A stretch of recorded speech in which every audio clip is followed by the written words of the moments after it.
Hello, everybody, and welcome back to the old stories of old gods of Appalachia, the Breathing Mountains. I am Jennifer, and I'll be taking you through the story today. And we'll start off with our introductions at the top of the order with Alex. Please tell us who you are and who you're playing. Hey everybody, I'm Lex Wilson. My friends call me Alex, and so can you. I use he/him pronouns, and as does the character I'm playing, Dare. Is Alistair.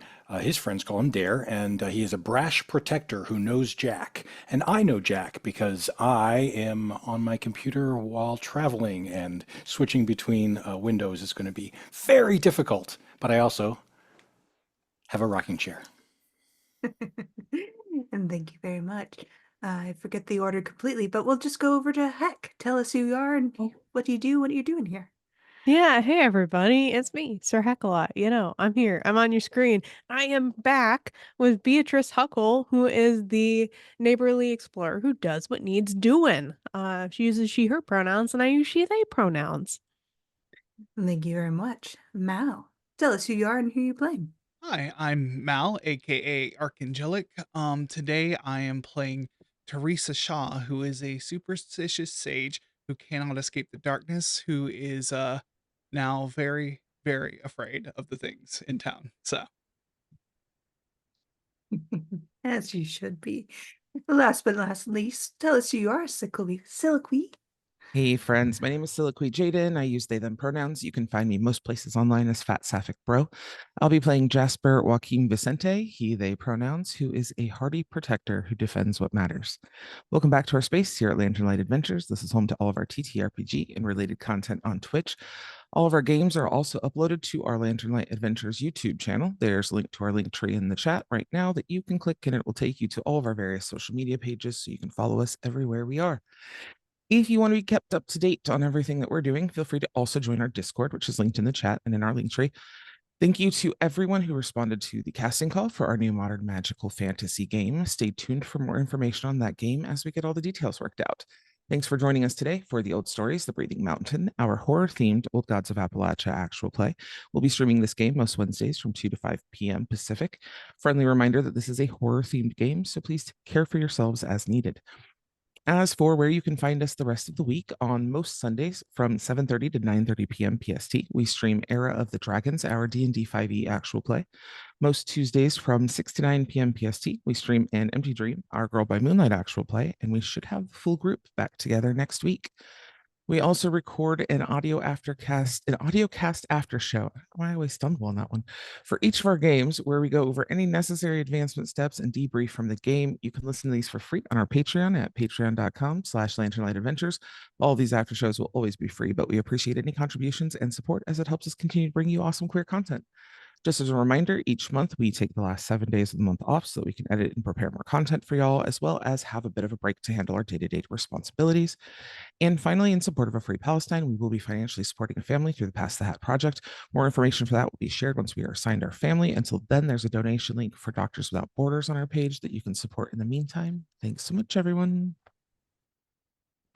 And thank you, everyone. Now, just a small recap. As we refresh our players that they did go up, so make sure you did level yourselves up to the appropriate level. Just to remind everybody, this is again a horror themed game. It's just to check in with my players. We will be covering aspects of blood, gore, claustrophobic themes, spooky dark things, not deers, and general shenanigans. If you're okay with that, please let me know. If not, please tell me. All right, cool.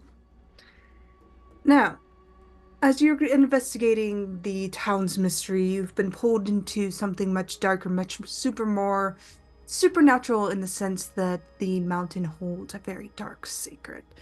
One of these dark secrets happens to be the Gray Ladies, the creatures you confronted last night. Three interesting women who challenged you into either giving you a newborn son that you freed from clutches of servitude or suffer the consequences, particularly the town at large. They told you that their master was the thing that sounds like horns but really doesn't, And the fact that they openly challenged you, openly dragged you into a space that they controlled, was an outright call to all of you. A challenge at the very least. Now, Jonas is there with you as you kind of been pulled away back into the safety of Teresa's home. You kind of found yourselves in a conundrum.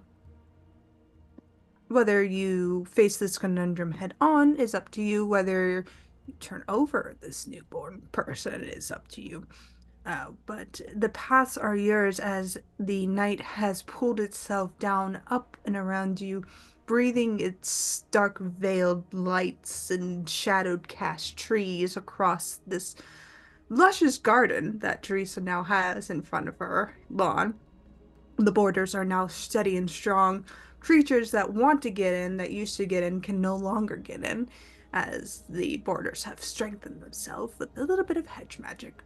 You feel yourselves kind of, I would say, if you're alright with it, anxious, if anything. Space is yours as the night is full of mystery and wonder, but the dark things lurk in the corner of your minds. Sometimes not so much the corners. Maybe we're thinking about them a lot. Yeah. Um, I think we're pretty clear we're not giving up Applejack. I'm I sorry, agree. John. Old habits die hard.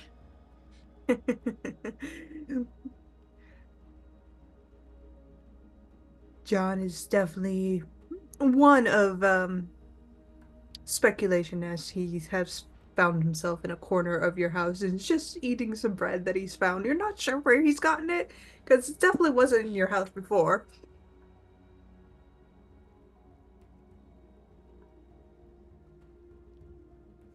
Yeah, it's like having a teenage boy in the house.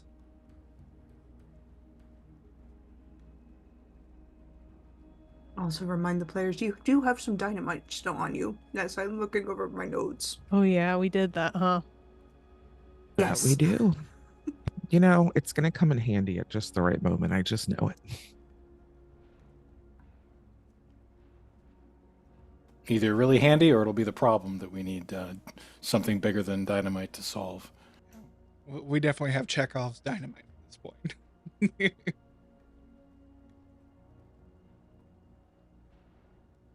So what do we do from here?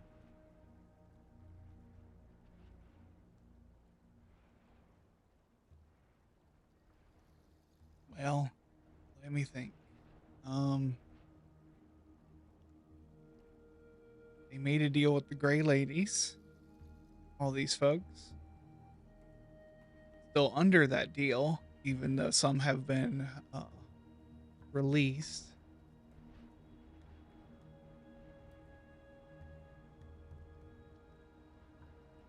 Question is, how do we release the whole town? This deal from basically get this town from under their thumb.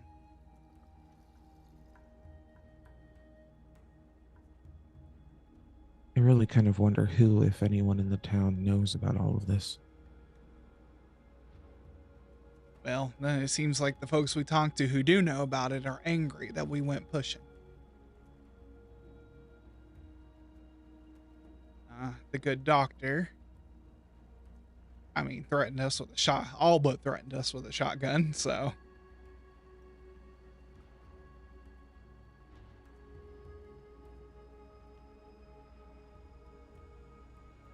Well, for the most part, we know who are the folks that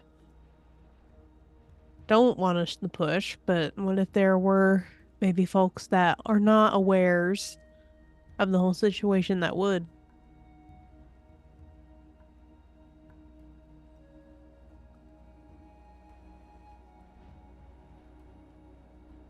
Hmm. It's opening a whole can of worms, but that's all about to happen anyway, I feel like. Yeah. Feel like a lot of the folks that would have helped us are dead now.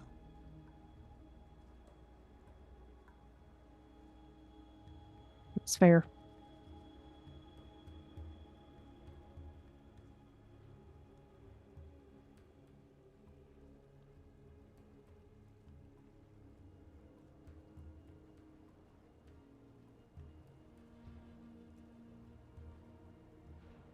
McCavish still seems like he's a bit of a wild card in all of this. Maybe our next step should be to talk to Applejack again now that we have a little more context with the ladies. I'd also like to know what he took from me and whether I can get it back.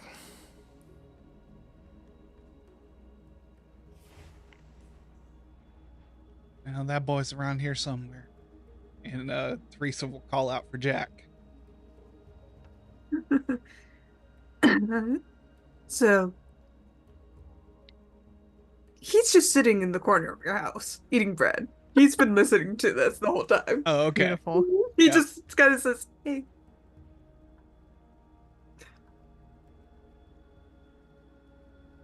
Hey, John. yep, So we met the Gray Ladies. that sucks."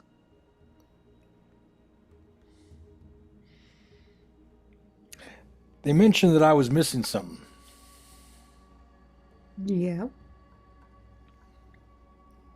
Can you take a guess what I was missing? The thing you gave me.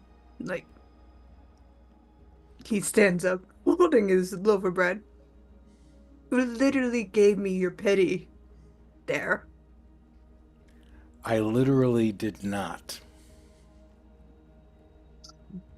In the phrasing of what I was, you did. I said I wasn't going to give you my pity. Meow. I took it.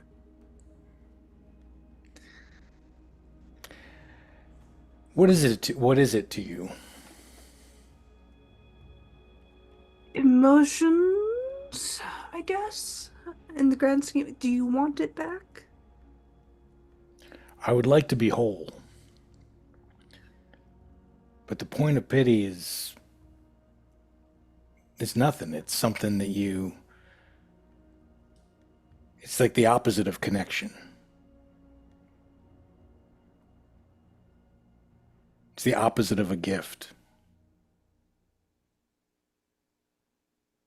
Which is why I didn't want to give it to you.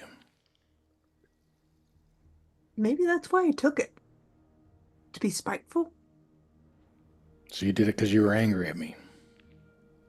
Well, to be honest, you kind of were very mad at me, and I was very mad at you. One of you shot me. He looks over to Jasper. In the head.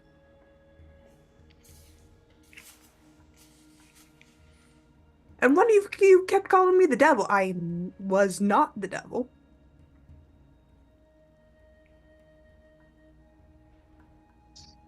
So I had some retribution to bank off of, and I was you know, I took what I wanted. Then I was allowed to. Permission was granted. Well, I would appreciate being whole again. Yeah, let's go get your pity. Let's go get my pity. Yeah,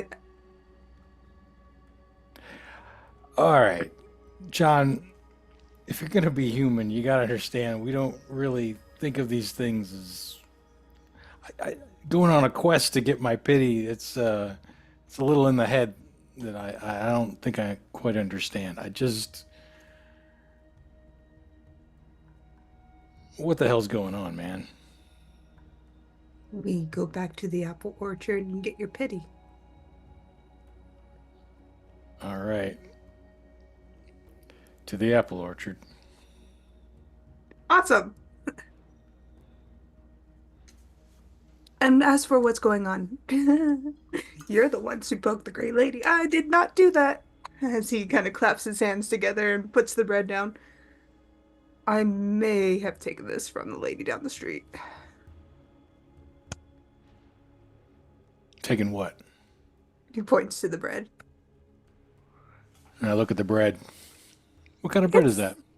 it's a nice little white sourdough bread, homemade, nothing from your bakery.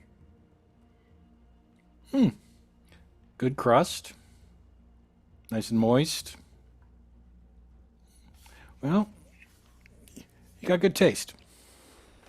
Yep.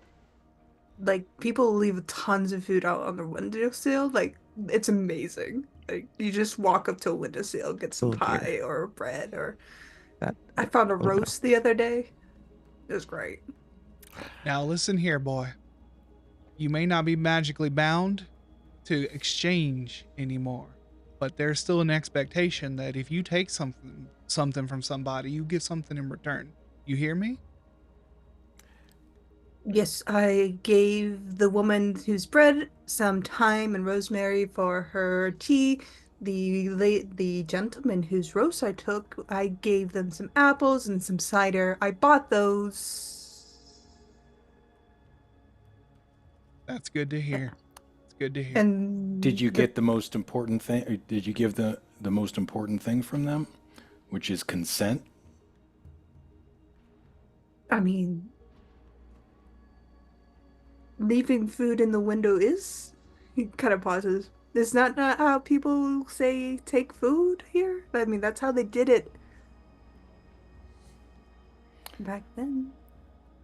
We tend to put it out on the windowsill to let it cool, and we tended to make it because we intended to eat it or to give it to somebody willingly. I think your goal might be to get the food willingly. Ah, well, Let's work towards that. now I know that it's not how it works here. I'm learning. Anyways, Appleyard. And I won't steal from any more windows, even though some people deserve it. Wow, you seem to understand the word steal for somebody who didn't know what they were doing a second ago, John. Learn quickly, what can I say? I am very adaptable to my surroundings.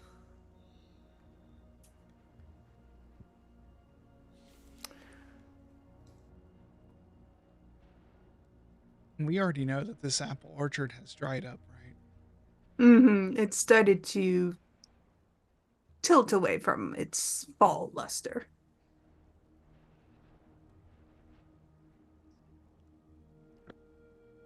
Well, let's head that way.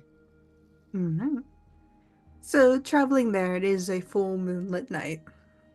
But John doesn't seem to care or mind as he just kind of walks and chats incessantly. He's like a small child who's never had the freedom to talk or has just never been told to stop talking.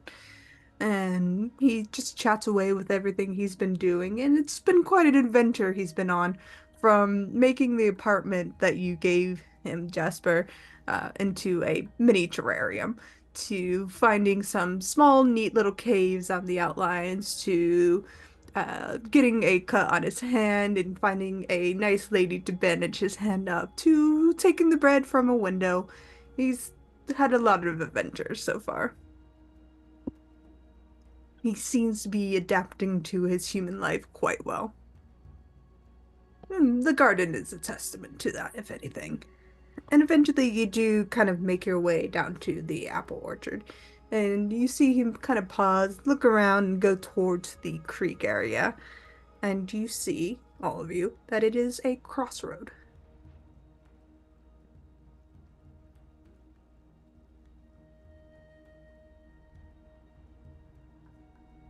So, sure you want it back? I mean, it's kind of a sucky emotion.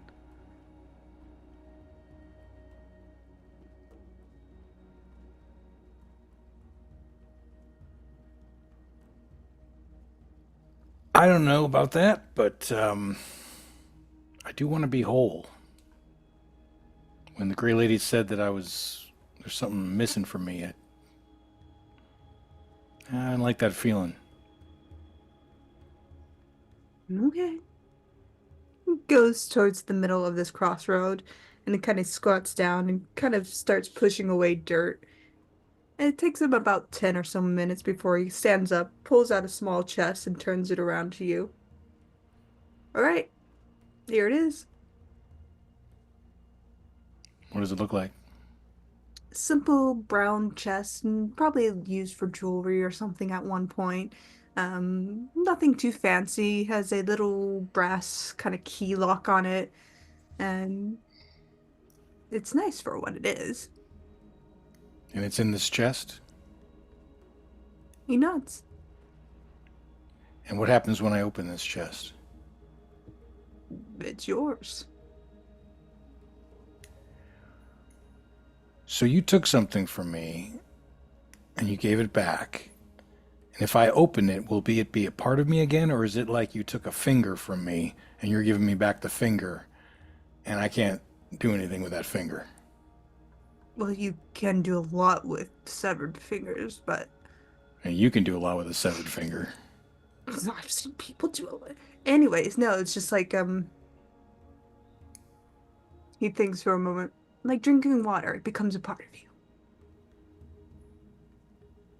Any drawbacks to this that I should know about? Side effects? Get a really bad emotion back or good emotion, however you want to qualify it. Have you not done anything with said? We'll get back on that. But yeah, it's just like it's yours. You'd tell me if there was something I needed to know about this process, right? Yeah. Okay. I'm trusting you, John. Well, in a lot of scenarios that would be very poor, but okay. Not this one. All right.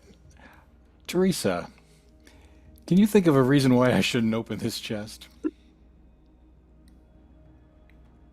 I mean, honestly, I can't think of one. It sounds like, I mean, I've had a few words with John here and there, but overall he's been truthful, honest, if a bit of a smart aleck, but Hmm. I think I'm just wondering if there's something John might not be thinking to tell me. I'm still stuck on the fact that you've never actually used a severed finger for anything. Like, that's a little weird to me. that's not normal, John. That's not a thing humans do. You can do it's fine. All right, I'm about to open the chest. Does everybody stand back? Yeah. Teresa, having reassured me, stands back, right? All right, I open the chest. You open the chest, and inside is a crystal vial, and it looks like to be a liquid starlight almost. And it kind of glints and rolls in this vial on its own accord. And John kind of nods his head to it and he says, "There it is." All right. Yeah, it's prettier than I thought it would be. And I open it up. You open it up, and almost like fireflies, the liquid kind of spills out and settles across your skin, and it's almost diamond-like in fashion. And it feels warm to the touch where it settles. And for a moment, there is a thought of giddiness, and then kind of gives way to, I feel sorry for this. And then you understand the emotion of pity once more as it returns to you. Well, it's not a healthy feeling, but it's back. John shuts the lid. Told you. I kind of smile sadly and nod, and thanks for keeping it safe and returning it for me. Of course. You want the other stuff that's buried under here? Nothing from you guys. Like things I've collected over the years. Well, maybe that should be a project for you. What can you return? What can you make amends for? What did you take that somebody might want back? You don't have to do it all at once, but you might learn a thing or two. I'm not giving back the names. Those were given to me. So, Yeah, what was given to you, I think, is less of a gray area, but as long as it wasn't under duress or no. trickery. Actually, none of them were. I've been really good about taking names. I'm very proud of that. Good. Hmm. What were some recent things that you took from people who might still be in town? Oh, took some pirate coins from somebody. Those were nice. Those are cool. He kind of steps to one side, squats down, digs another hole, pulls up a small satchel. Here. I don't actually have any use for them. What do you think the lifespan of humans are? Short. So how long ago were these pirate coins fall into your possession? He thinks for a moment. 200 years? Thought so. Well, if someone's a pirate, they probably did something wrong. I don't know. They just gave it to me and then wanted something for exchange. I can't actually remember what. I don't think it was that important. Yeah. Anyways, he kind of shoves the pirate coins into your hands, Beatrice. I don't want them anymore. Just taken aback, holding this satchel of coins. Like, okay, we're just gonna accept that now, I guess. That's right. Miss Beatrice gets gold. I get pity. This is come I leveling can up is never so. well, I can give you pearls. I got some pearls too. He kind of steps to another corner of the crossroads, digs up a smaller chest and opens it, and there's a chest full of pearls. And he's like, I don't want these either. Hmm. He kind of shoves them into your hands there and digs up two more items and gives you, Teresa, looks to be a small book of sorts made out of beechwood, maybe at best.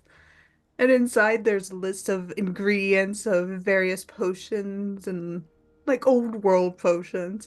And to you, Jasper, he gives you a knife with a wicked silver edge to it. They thought they were a werewolf with that one, so I said, okay, I'll take it off of you and cure your werewolfism. And they were actually a werewolf, but they thought they were.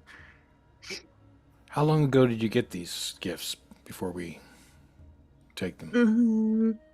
Points to the book. When I came to the New World, when I was actually in Lexington, points to the knife. So 50 to 100 years ago. Okay. Well, I thank you. just bury things here when I move.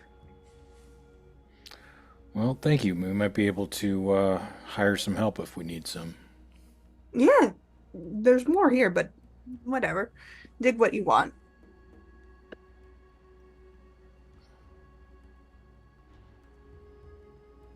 Jasper will clap a hand on Dare's back. All right, you're whole again.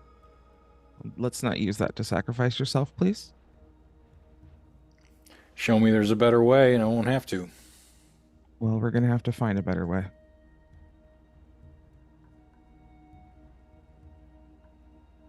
I'm all ears. John, what do you know Hmm. about the inner dark? Oh boy.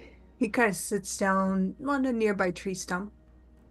It is a place that the green does not go, cannot grow. It doesn't grow anything good. It is evil upon evil. It's always existed in alignment with the green. It's the opposition to the green. Balance of all things, sort of deal. I serve the green in the sense that the great lady served the inner dark. It's by choice, by will. It's the thing that brings temptation to life and grants that most inner need or want or desire. It's the corruption of all corruption, in simplest terms.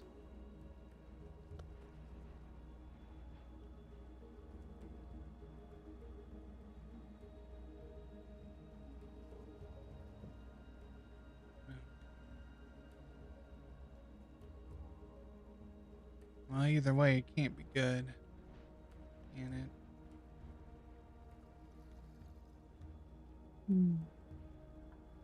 No, not always. None of this can be a simple thing that we can just point at and say, "Yeah, let's destroy that, and this will all be done." Nothing can ever be that simple.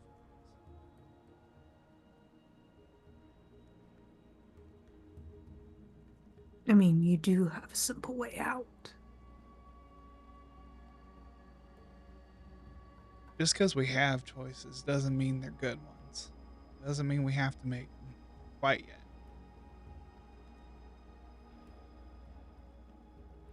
Just because they sound simple doesn't mean they actually are for how everybody feels about them. Yeah, but when was the last time we did have good choices? It feels like eons ago.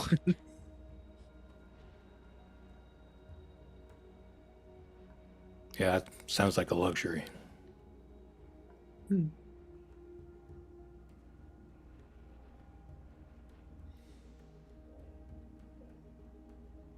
You shouldn't sell yourself short. You've done a lot of good, even if you don't see it that way.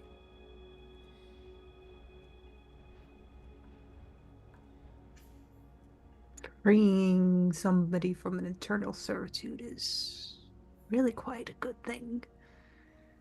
Bringing a town into its timeline is a good thing. Making sure people are aware of their mortality is a good thing because it brings about a preciousness to life. With the dark that undertones it all, it's okay to forget that there is light.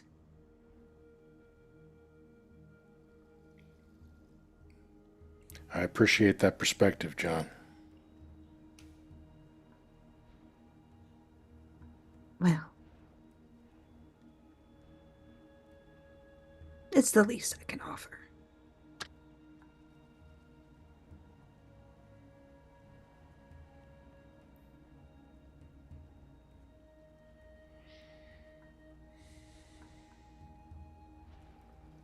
Thank you for the book, John, and thank you for everything you've told us. I know I've been hard on you, but thank you, honestly.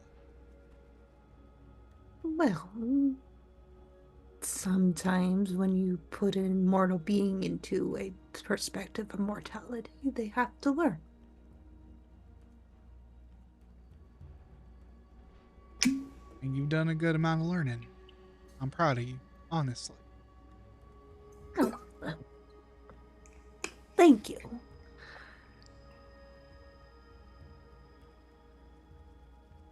Well, now that we dug up some treasure, let's get out of the dark. Get inside. Mm. My four little pirates, as John kind of clasps his hands together and stands up from Oh, his tree stump. my heart.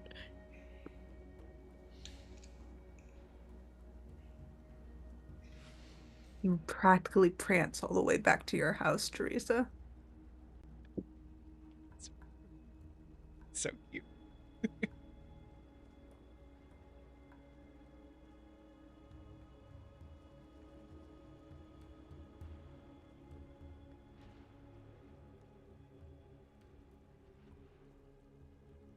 Uh,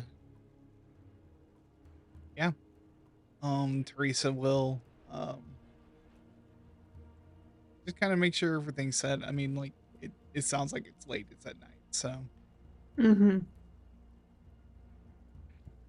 And with the missive of the Gray Ladies kind of asking you to turn John over to him, you can each go back to your respective homes for the night. Um, Jonas is resting at your place there. He is taken up on the floor and has curled around your dogs, and your dogs greet you when you get home. Um, they're happy to see you, of course. Happy to see them. Do the little butt wiggles and kind of rub against you before going back to bed. Jonas sleeping soundly. I'll fill them in the morning. Sounds good. You'll get home safe. Nothing bothers you for the rest of the night. If you have any damage, make sure you roll your 1d6 plus 3 at this point to recover your stats.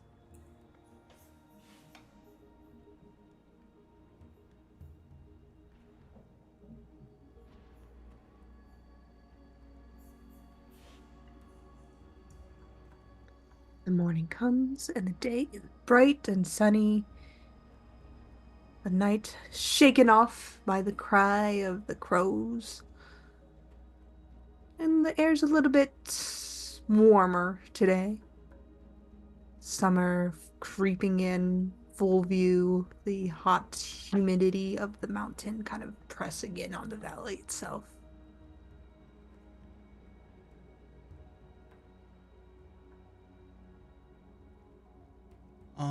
as Teresa's doing her things for the day, as soon as she sees Jasper, she's gonna kind of pull you aside.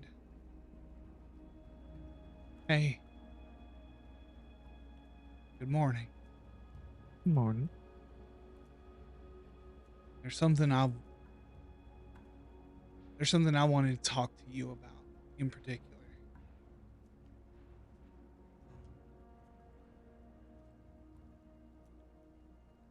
All of these visions and all of these things have got me a little distracted, but there's been something, some sort of creature, some sort of some I don't know if it's a creature or not. Something's been following me. Something's been feeding me power that I don't know the source of. And for a moment, for a while there, I thought it was Owen.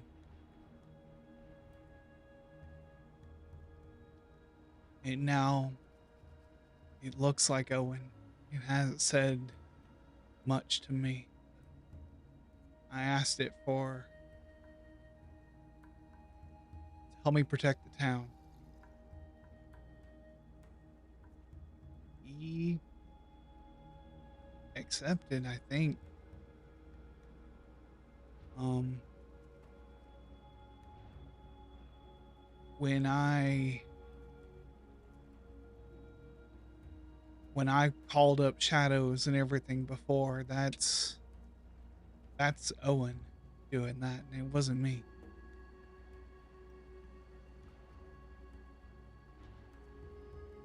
How can you be so certain that it's Owen? Saw his face plain as day. Yesterday, when I fell back, when I stomped, it it wasn't just because I had to tie my shoe. I asked it.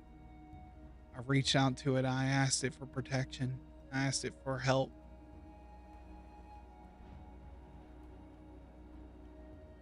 I don't know if it's Owen, but it's It hasn't hurt me. It hasn't done anything that's hurt us.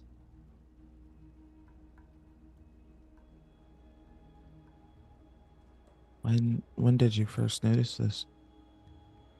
Like, did this come alongside that stone thing? No. I felt this thing's presence the whole time since the day he died. I felt the presence show up then, but I didn't see its face until past few days. And you've never gotten like a malicious feeling from it? Not a single one. It's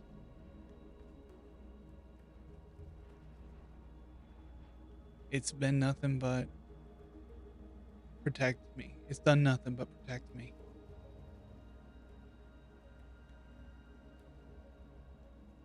Well, I don't know shit about magic or any of the stuff that you know how to do, but I mean, if it hasn't shown itself to be malicious, I would say be cautious, but I don't know how this stuff works. I don't know how to find out if it has anything to do with Owen or not. Do you think it could just be Owen?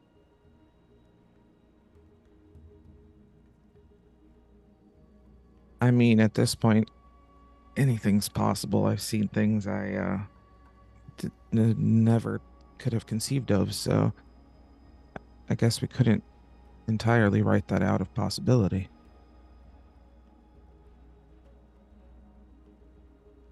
I I don't I didn't believe in ghosts or things like that, but I don't know, we've seen some weird shit here lately.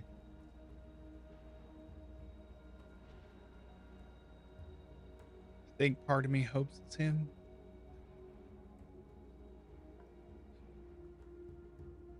I think like everyone in this town, like being stuck in time like that means I've sat in this. I felt sad about him for far too long. I mean, I'm not gonna not be sad, but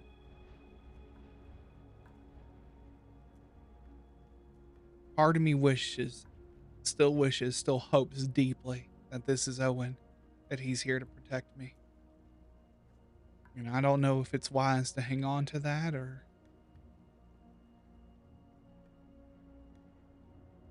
if I should just, I don't know. I just needed you to know, and I needed you in case something goes wrong, in case I end up one of those like gray ladies, which is involved in their own thing, serving some master.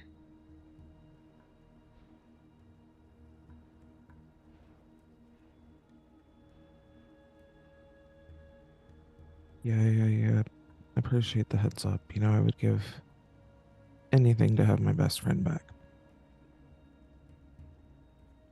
My first friend, you know, uh, known each other since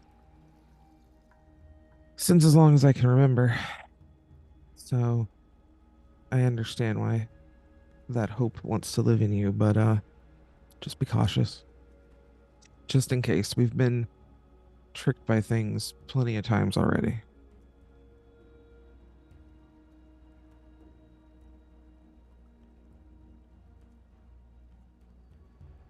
I think Teresa will just say thank you and like give you a big hug. Just, Yeah, I'll return the hug, of course.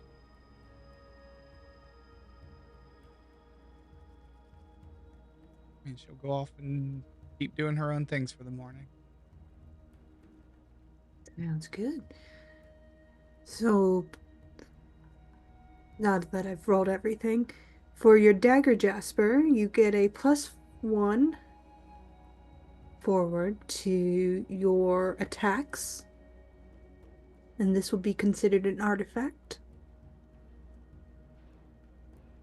For you dare, you get pearls of wisdom, and you get 5 of these. These will be a +1 to your intellect rolls, and these will be considered an artifact. Teresa, you get a +1 to any magical abilities. Again, an artifact. You get 3 uses out of this. For you, Heck, you have toss of the coin. You have 5 pirate coins that can give a 50-50 outcome to any outcome. Heads is a positive flip, tails is a negative flip, and these will be considered an artifact.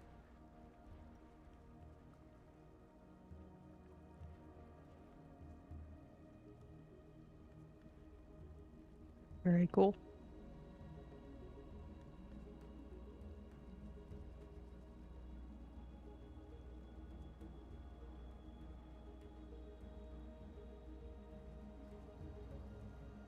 These can refresh at the end of 1 week if you use them all.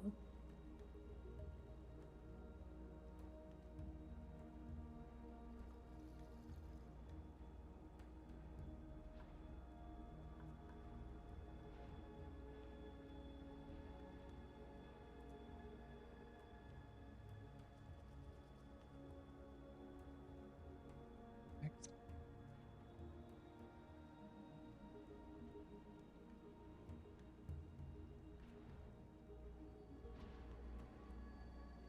You'll gain favor, and you've gained a +1 favor to the green.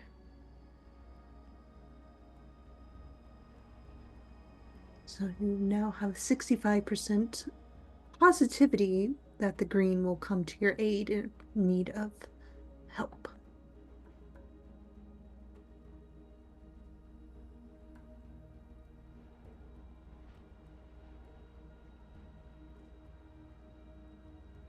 How I factor that in, I just roll a D100, and if it's 65 or above, it's a success.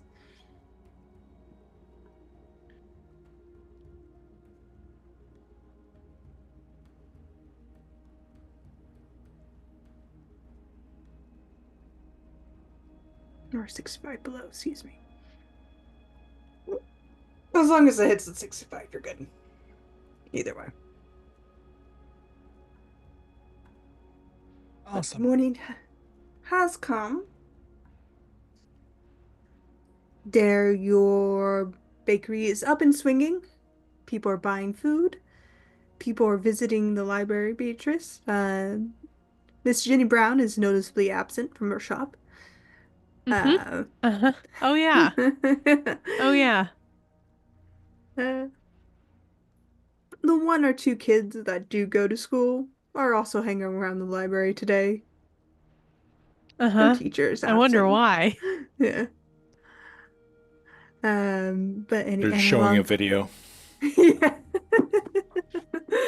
Yeah, well, let me just roll in the TV. It's the moon landing. Um, Who was the precursor to Bill Nye? Tesla. Desmond. It'll be Carl Sagan. I won't get at that. Anyways. Yeah. A very young Carl Sagan, A yes. very young Carl Sagan. uh, David Attenborough. Anyways, what would you like to do today? As the day is a bit yours, you have a free roam day, more or less. You do have the mountain you could go back into. You have the confrontation with the great ladies you can do. Like I said before, and the after show, you can confront them one at a time. You do not need to confront them all at once, as they are quite deadly. Um, you can continue investigating. You can talk to people, whatever you would like, or you could just have a nice, calm day. Whatever you wish.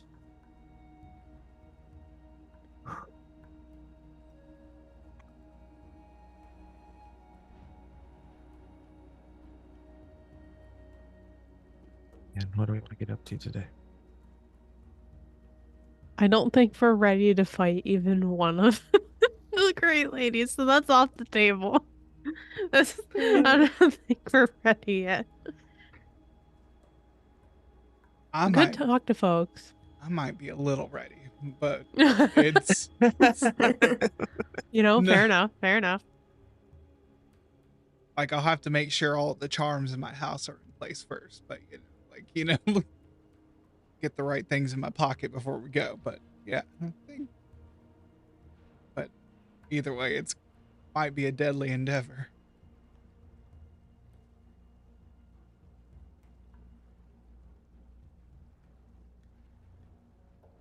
And the mountain seemed it's just as dangerous, not more so. But we know that what kind of creatures are in there now. So Hmm. And you do have the Tommy Knockers on your side in the mountain, so Oh, you do yeah. have allies going into there that will help you if you need them. Hmm. is it time to go look for beloved?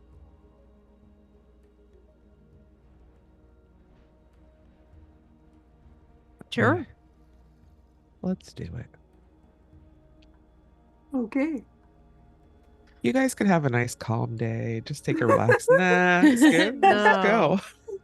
We Audience, I can't would take on like a to gray lady, but I would like you I would like the audience to know I've given them 2 beach days offers and they're like, no, we're gonna go mess with the mountain. The town was an eternal spring. Like we look. we came here for the horror. I don't know. This bread smells really nice. I don't know. Fine. I offer them peace and they're like, no, let's go fuck with the mountain. It's like when you take when you start relaxing at home and you're like, and then you start thinking about all the chores you have to do. Like, You're like, ah. yeah, Listen, I was like, certainly, let's not go into the mountain. And then Jen was like, but the Tommy knockers are on your side. And I was like, oh yeah, that changes things for me. yeah, we did not gain their favor the first time we went in there. So, No, you that did. You solved the Those riddle were the of the ones that we green. did. Yeah, the Tommy Knockers you Mm. did. It was They were the cute the little ones on the floor that we gave bread to. yeah. Hmm. yeah, that was like It on our was way back out though. That's what I mean. Like, yeah, it's like, it was the let's see, it was the wrongness that you didn't want to mess with. oh yeah. All right. Is there anything we want to take with us this time? Because weren't quite prepared last time, or do anything differently. I mean, obviously, I'm gonna need more biscuits. We didn't know there were that many Tommy knockers.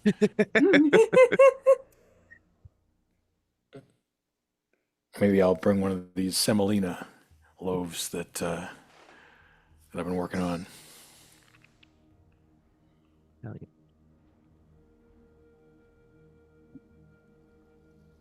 They'd probably like that quite a bit, actually. Yeah.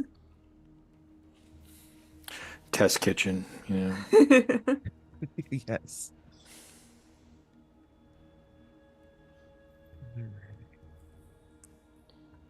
All right. So heading back up the mountain, the path is a bit clearer today. Again, it's all kind of uphill. But you do note that the trees are starting to take on a more summer aspect, meaning they're losing a lot of their blooming flowers. A lot of the sweetness that they once have kind of turns over to more of a sticky sap sort of smell that the pine trees kind of hold. Um, and things are just sort of pushing into summer hold overall. You do see the start of what looks to be like galls on some trees that are starting to form. Wasps have taken up residence in various trees. More birds are quite active and screaming at each other like birds tend to do. And the forest is lively and beautiful. Kind of these rays of light pour through the trees, creating a beautiful scene as you're traveling through. The once tight curled ferns are now kind of unfolding into a more fern-like form and kind of filling out at long last.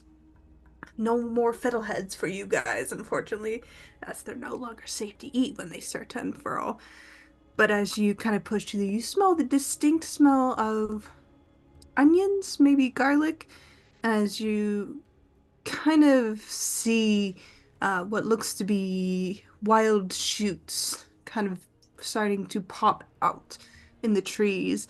And I would say, Beatrice, you notice some pawpaws kind of starting to form and grow around these trees as they are a Appalachian kind of superfruit, more or less.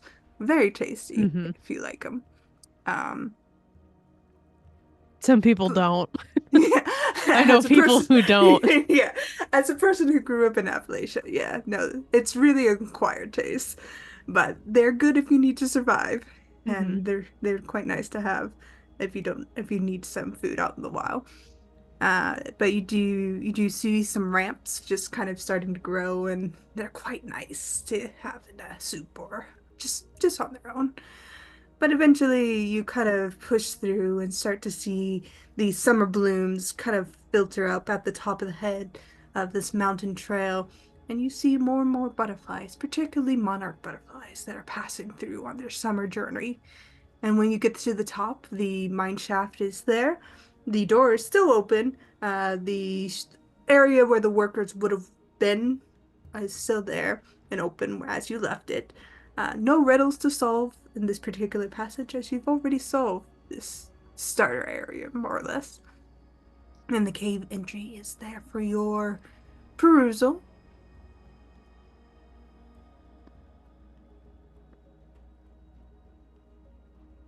Let's see. And you can push in without any trouble.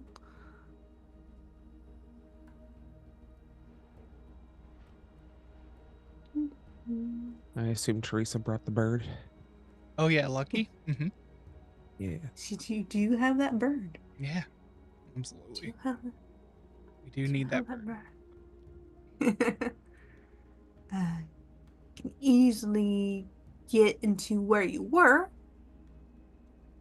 before the cave-in started, and you find yourself at this point of strange glowing lights and everything. The space is quite quiet now, and nobody seems to be bothering you at this point.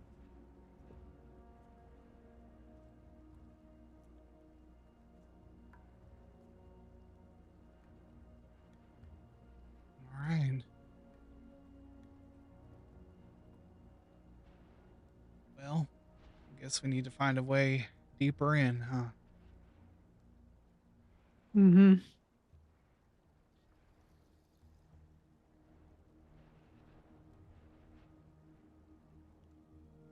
We have a few paths that were blocked, but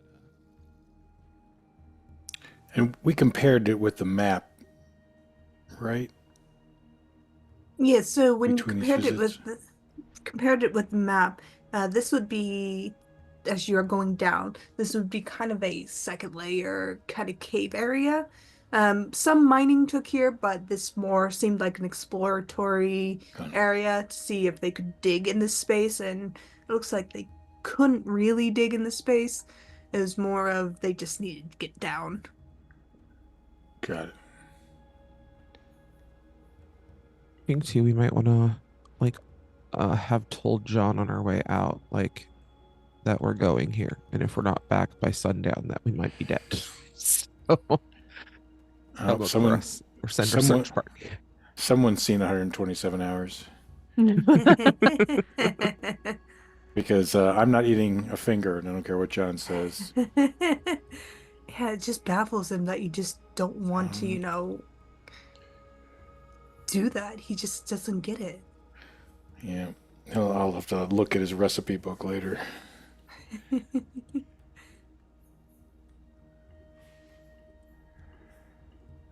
I was tempted to ask him what his favorite thing to do with a severed finger was, but I didn't really want to know the answer. All of the answers are bad. yeah. If the answer isn't nothing, it's a bad answer. It could have been practical jokes, um, Sure. a fart gag. Um,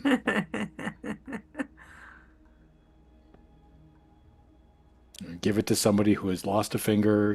He's could have been. It could have been a nice, sweet thing. But Sure. Sure.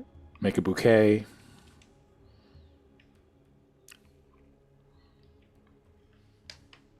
Oh God, a bouquet of middle fingers. Okay. Um, it's in my head. It has to be in yours now. Let's keep an eye out too for our little friends in case Yeah. Mm-hmm. And they're little hanging out. foes, either one. Yeah. Definitely keep an eye out for the big foes. Yeah, those two. Okay, I'm gonna wander back out to the weird little lights that are up here. Yeah. That's So when as things start you getting weird.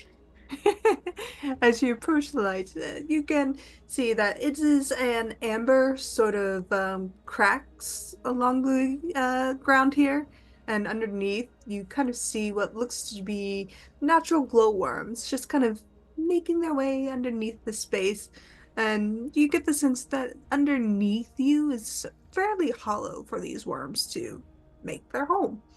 But they're not intimidating or scary. They're just glowworms. And there's a lot of them here, so enough to Mhm. illuminate the space. Cool, cool. Yeah. Well, that's harmless enough. I guess we Yeah. go. We Why keep. did you say that? Why? Why would you? There's no Oh. wood to knock on down here. So you guys are encountering a purple worm? Because, I well, have this is... I have No. beechwood on the book. The book cover is beechwood. I'm just knocking on it.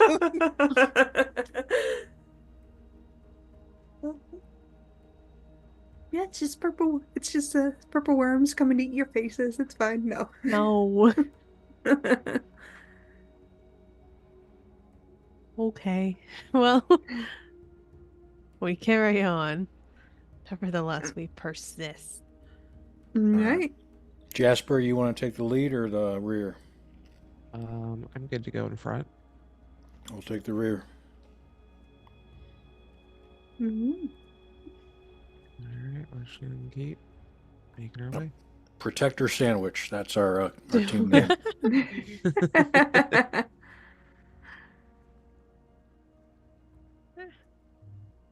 Make your way towards the right side of this kind of fork in the road where there seems to be a lantern just beyond the space.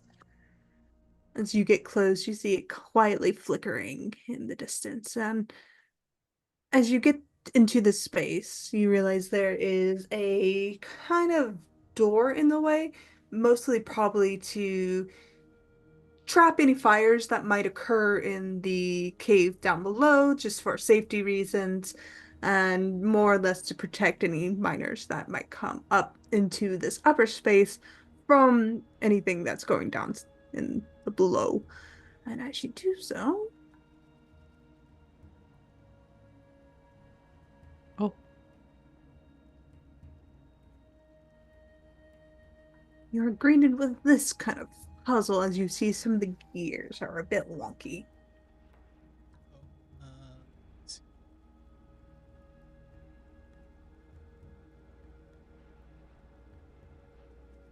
Oh, we should be able to see all the keys, right? Yeah. Oh, took me a second to realize you're doing something with the tabletop. Gotta switch windows.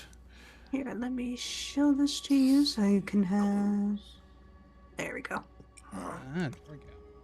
There we go. Nature of gears is that when one turns clockwise, any connected gear will turn counterclockwise and vice versa. This means if there are an odd number of gears connected in a loop, they will jam. If you look closely at the configuration of the gears in this mechanism, the 3 gears on the right are connected in a loop, meaning that even if you did find another gear that fit, the whole system would be locked anyway. Okay.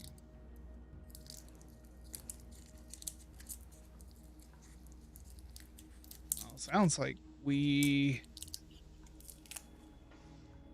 Here's the turn. Here's the turn. Connecting the loop.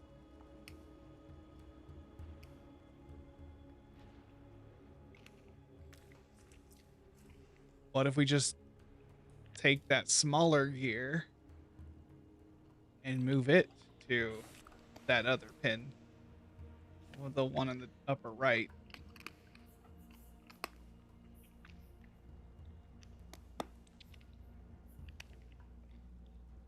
Yeah.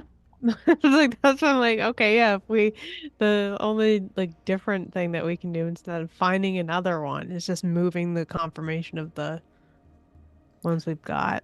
They all look the same size to me. Is the size of them you're looking at the description, or is it the what's in the main window? I'm using the The, diagram in the description got it. because Okay, they're laid out that way. got it. Yeah, the one that's on the board is just so in case you wanted to move the puzzle pieces around to have a contextual, like, if I did Yeah, this, this, and this.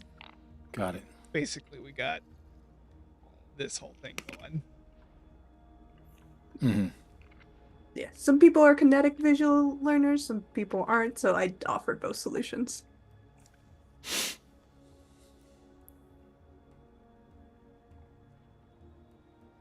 Yeah, that makes Yeah, we sense. currently have a even number of gears, so Hmm. Yeah, that makes sense. I can we just say I solve it because I've got the engineering skill. You'd still Does have to that? roll for it. No, I disagree. It could Worth a be. shot. You'd still have to Just roll for it. I also have a really high score in obstinance. I don't know. Yeah, I like that solution. They moving the small gear to where that little dot is. That makes sense to me. All right.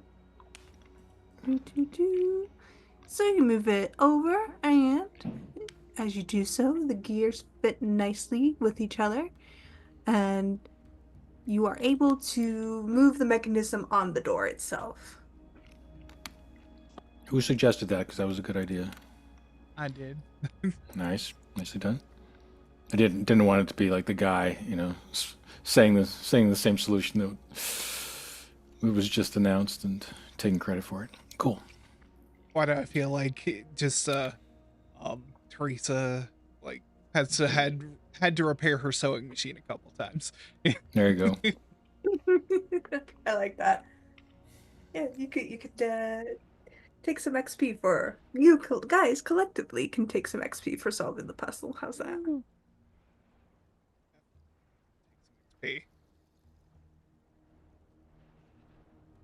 All right. So solving that puzzle, you're able to open the door and move into the next space.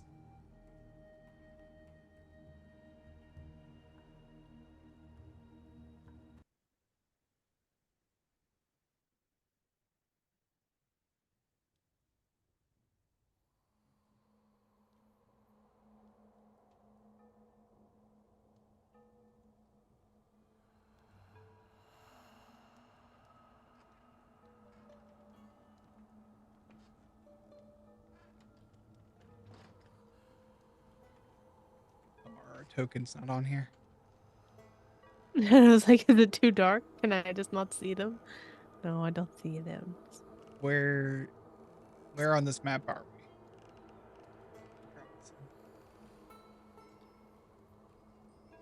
we? You're up here. There.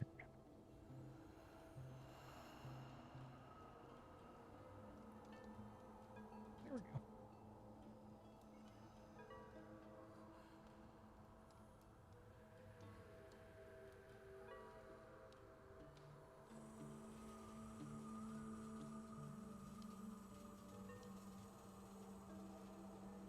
Does one of us have a lantern or something? I think you had Oh, one. yeah. Oh, I think so. Let's give Jasper the lantern since you're out front. Cool.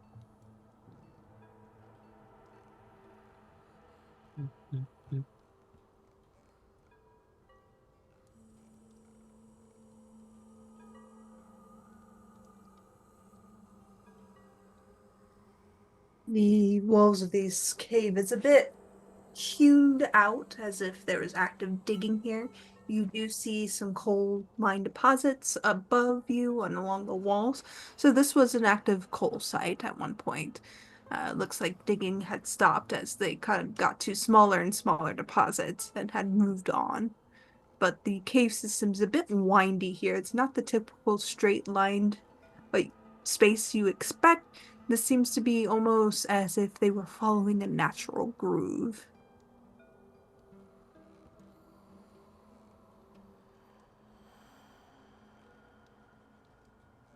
Head this way.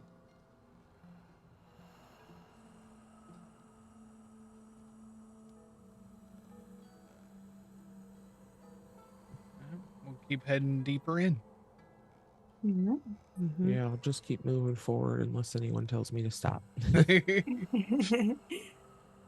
As you kind of move forward, you do see a few Tommy knockers kind of peeking down at you, curious as to what you're doing, but they won't really bother you too much.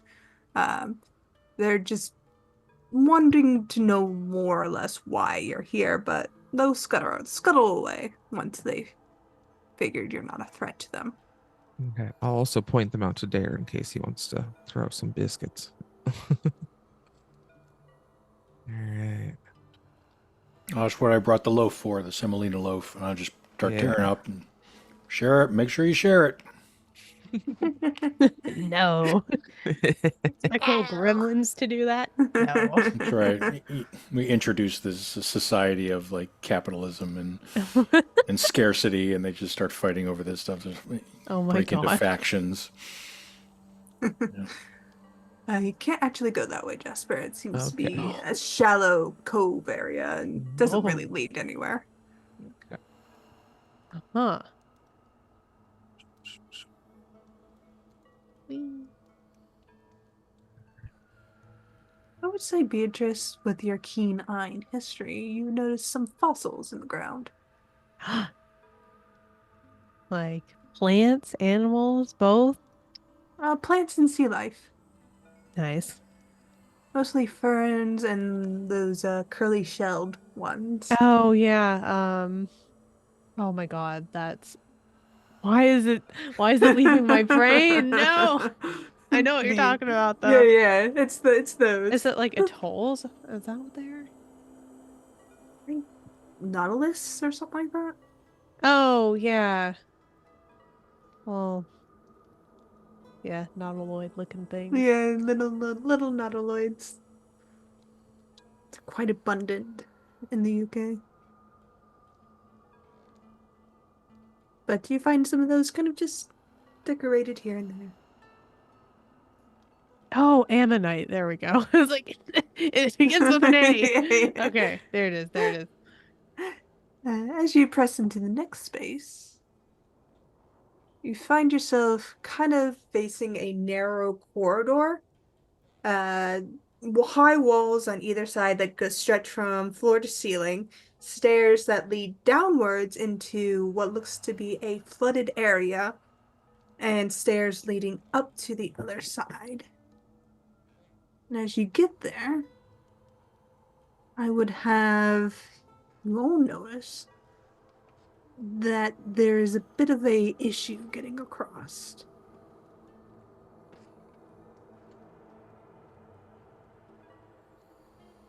You are all fairly smart enough to figure out that the passageway will only let one of you at a time get across, or at least single file through. It's about 30 feet across, and the water below is very clear, been filtered out either by the stone itself or just natural clear water. Who knows? But you would notice, I would say, some minor holes along the wall of this space.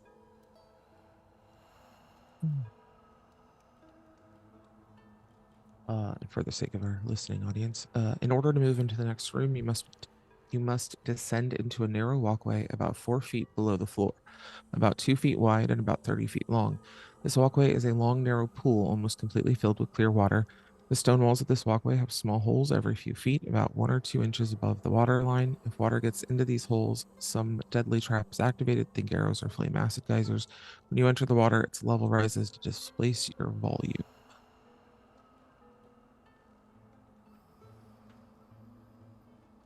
Well, do we think this trap is continuous?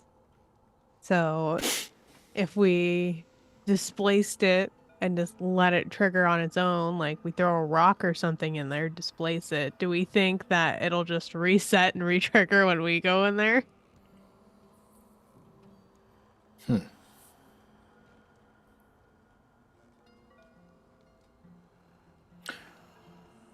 How far into it is the first hole? I'm going to guess about here.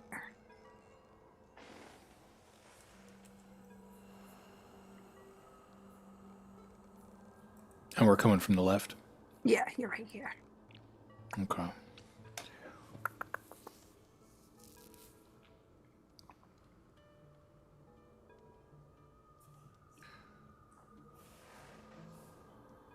I wonder if we can do some back of the napkin calculations to see if one person would be enough to trigger it.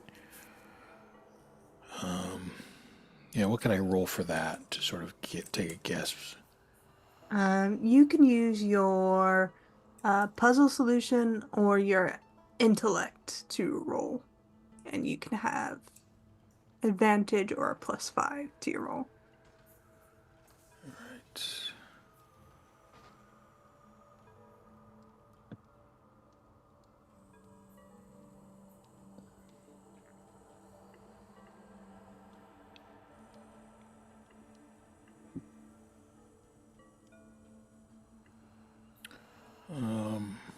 I think I just got to do intellect. Did that work? Let's see. Mm-hmm. Yeah. All right. 9 plus 4. Or 9 Uh-huh. plus, yeah. So Yeah, 13. 13. So you would understand that displacing the water too much would trigger the traps. You're Mm-hmm. not sure how high the other holes are. You just know the first two are fairly close to you, so you just have to proceed with caution. But with your intellect roll, you do see something across the way on the other side of the wall, and it looks like to be a lever. So what I was rolling for was if one person would be enough. The guess trying to guess whether one person would be enough to make the water level rise to the point where it would hit that hole. Possibly. Okay. It really depends on who you send over. Okay. Well, I'm pretty skinny. I am very not. I think I do have like an ability that I might be able to use for this too. Mm. Ooh. Yeah, it's one of the new ones from our level ups. Oh yeah, we have an explorer. That's right. Yeah. Cool stuff, right? Um, I mean, I'd have to spend points for it, but like honestly, that's probably fine. All right. How do I put this in chat again? Cool. I don't have a skill for it, but I am brash, so you know. How much edge do you have? Alt. You have enough edge to cover it? Well, I can partially cover it. It would be 2 intellect points, so but like eh, not the end of the world, honestly. Um Famous last words. It'll be fine. It'll be fine. It was fine last Cypher campaign. I didn't mean so we can try our best here. What could Um possibly go wrong in what a could TTRPG? possibly go wrong? Um But yeah, hold on. Let me just put it in the chat to even like see if this is a possibility. Mm-hmm. But foil danger. You negate one source of potential danger related to one creature or object that you are aware of within immediate distance for 1 round. This could be a weapon or device held by someone, a trap triggered by a pressure plate, or a creature's natural ability. You can also try to foil a foe's mundane action, but that's not really applicable. But Mm-hmm. yeah, you make your roll against the danger. Yeah, you can definitely use that here as this is technically a trap. Okay. Yeah, I'll do the thing.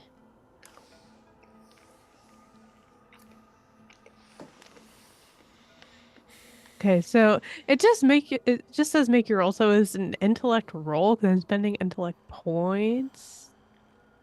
Yes, so Okay. you still make the roll. I think you still Okay. use the intellect points. Just mostly since you'd be rolling against me by all technicality. Um, just get higher than a five.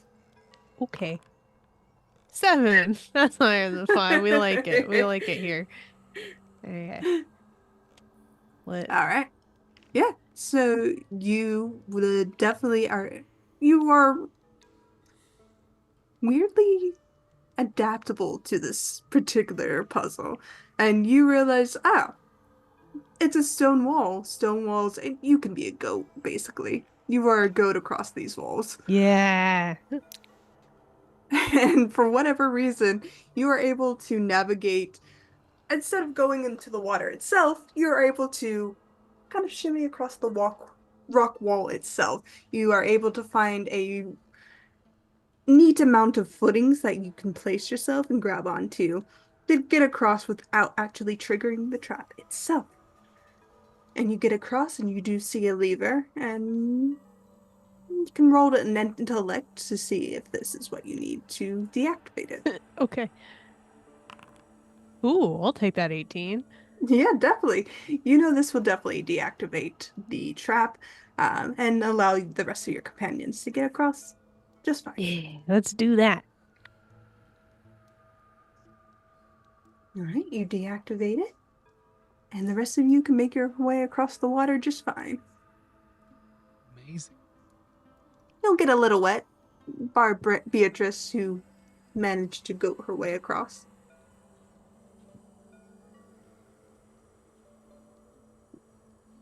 Mountain goats defy the law of physics. True. Excellent Because of work. their weird little hooves, they're so vertical. I don't know how they do it. 90-degree angles, man. That's all they need. Humans have big feet. That's one of our main Mhm. problems. True. Different adaptations. Um, But you get across, no worries. Well done, everybody. well done, Beatrice.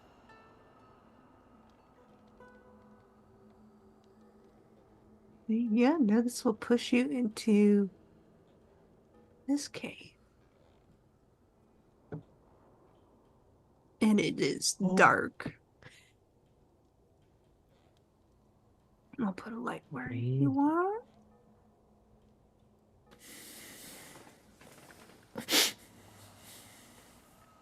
Come into this space right here.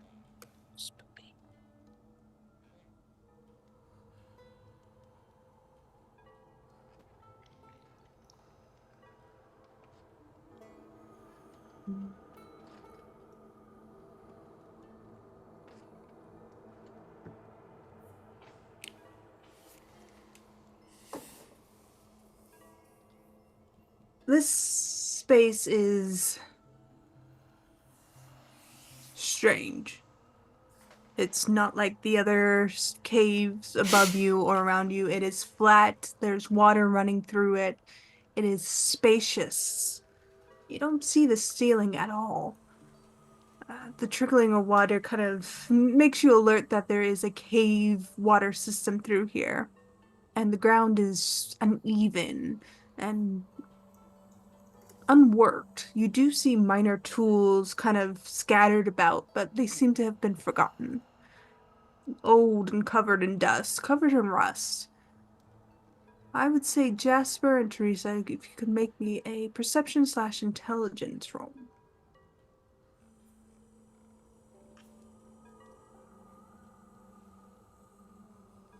Let's see. I don't think I took anything in perception still, so intellect it is. I am trained in perception now. Nat 20. Very nice. You get an XP for that, so don't get to take that. Teresa, you're too distracted by these cavernous space and the strange glowing lights that are around here. Different colors and hues kind of catch you off guard. And there's kind of this mounting pressure in the back of your mind. But you, Jasper, look over and see a journal that just says Owen. I'm gonna pick that up. Pick it up, it's covered in dust, it's old, it's almost falling apart in your hands.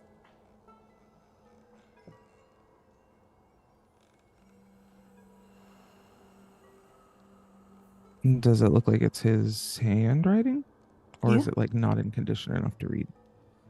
you recognize Owen's handwriting. Teresa? Yeah. This was on the floor. I'll gently take it from Jasper, open it up, and look at it. It's Owen's handwriting detailing his workday, more or less. What he saw, what he was planning to do, dated back when he was working here.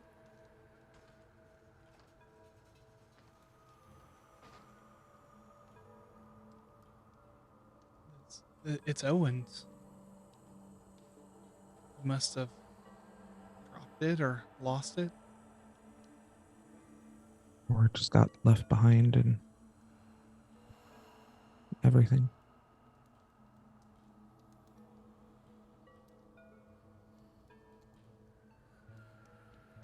How far do the dates go in there? Does it go to the day that things went down? Yeah, it follows right up until his death.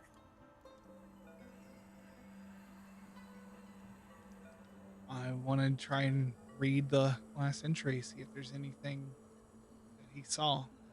Might elucidate anything. As you kind of read through, get to the last page, all you see is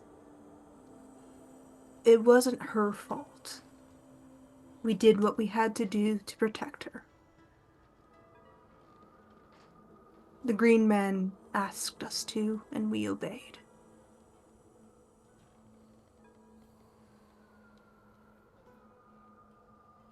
If this is found, break the cycle. I think that part, Teresa will. The part about the green man asking, it wasn't her fault. I'll read that part out loud from It Wasn't Her Fault. Break the cycle. I don't know. It feels a little convenient as finding that.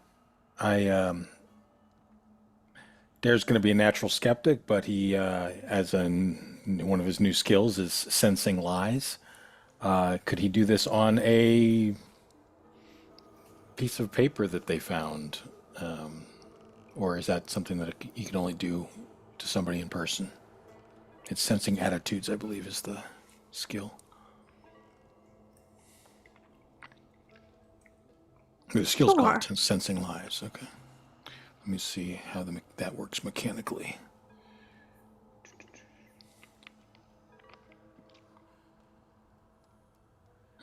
There's nothing that says it costs anything. Enabler, it says. If That it's sounds an like Dare. enabler, yeah, if it's an enabler move, I don't think they cost much unless they are like really up there. Okay, so it's probably just a roll of some sort. Yeah. Yeah, just roll. Just roll. on your sheet under skills, there's a little die icon by sensing lies you can click. Now I got to get back to that. Let's see. There we go. Small screen. Close the Nice. character sheet and see what I rolled. Yay! All right. 16. From your limited understanding of Owen, but of the way Teresa has always portrayed him, there is no falsehood in this writing. All right. I got no reason to believe it's not legit. I just think it's convenient. Yeah, I'm not going to be trusting anytime our luck is good. So Yeah, that's fair. you can And sense she- if any of you can sense pessimism. If any of you take that skill. As you're kind of sensing, or you're trying to figure out why this is here, we'll go into our break. Awesome. All right, folks. We will be back in 10 to 15 with more of this game. See you soon. Hi, welcome back to the old stories, the old gods of Appalachia. We are down in the caves of the mountain looking for Beloved. And as they enter into the space, the players will notice the rough-hewn ground, the discovery of Owen's diary, and the peculiar electrical charge that fills the space.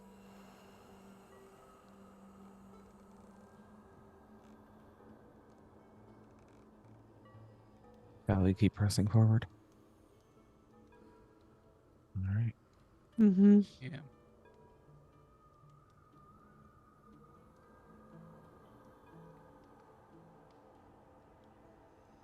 As you do so, whoever's in front Me.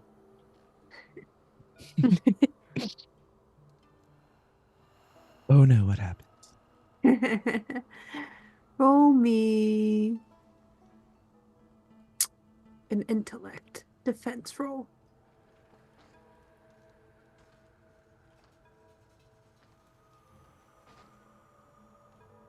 Like defense, I'm trained in. Oh, wait. All right, that's a 7. 7. Okay.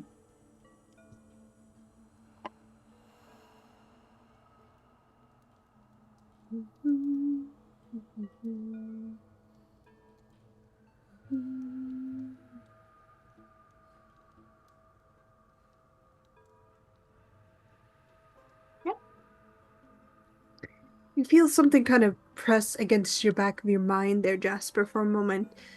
And it feels familiar in the sense you've felt this before. Something's trying to communicate with you, trying to lure you in, and you just hear faint whispering in your ears, but nothing further.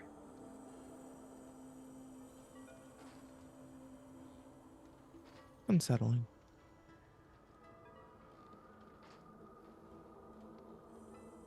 We will keep going. All right.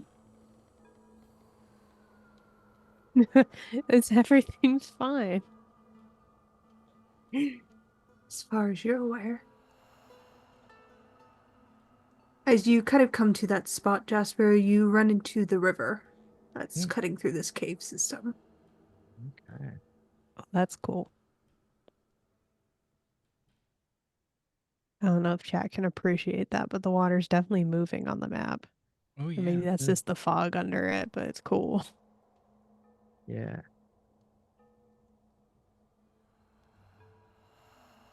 The water seems to keep going upwards, and you reach the cave edge and you run into a wall.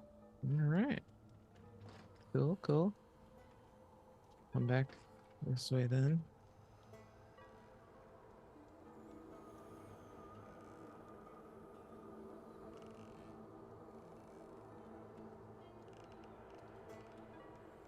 As you Oh, stumble over rock and stones, your light brushes against a strange bridge. Hmm. It seems to be made of basalt. Huh. The strange black stone is out of place in the mountains of Appalachia. Yeah, I'll kind of wait for everyone to kind of catch up into this space. Hmm. What do y'all think? More things that shouldn't be here. Interesting.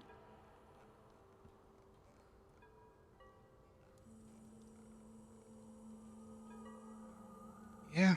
Well, it's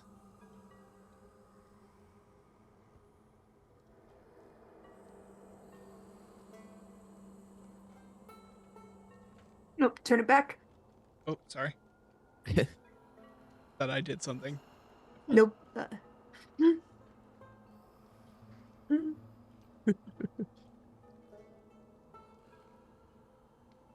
Do we want to go over that? I mean, that seems to be the way to cross. Yeah, So, really, can we inspect it first? I feel like inspecting it might be a good idea. Probably someone that's not me. What do I have anything in? I'm just See, trading what do I even perception, have?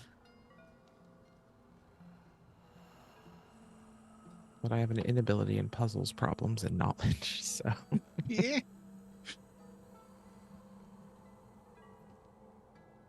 Maybe our engineer. Give it a look. Yeah, I'll take a look to see if it looks sturdy, I guess. Yeah, roll me engineer. All right. Or What's that?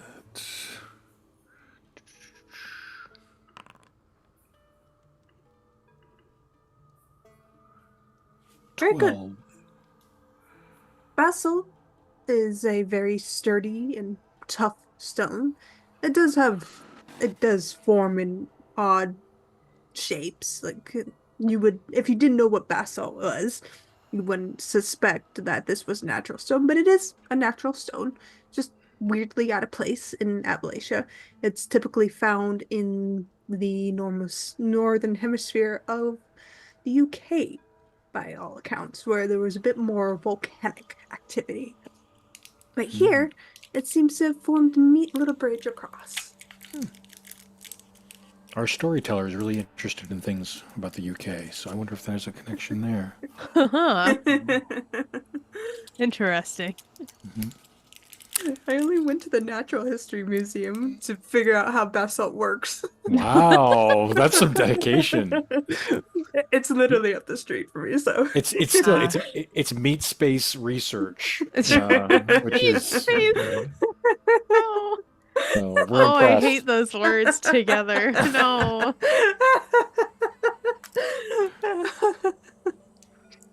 all right, I guess we're gonna go over this out of place bridge. Uh-huh. Quickly How about possible I for go everyone. first on this one, Jasper? Sure. Go for it. Let me just say the curator was very excited that somebody was asking so many weird questions about basalt. I love that. I didn't tell him that I was for an RPG. Did you qualify any question you had like, so how does this work IRL? Yeah, it was And basically how does this form? Would it form yes, here? you just kept putting IRL at the end of each Yeah, question, basically. like the word ka in the Japanese question. Just Yeah. all right. All right.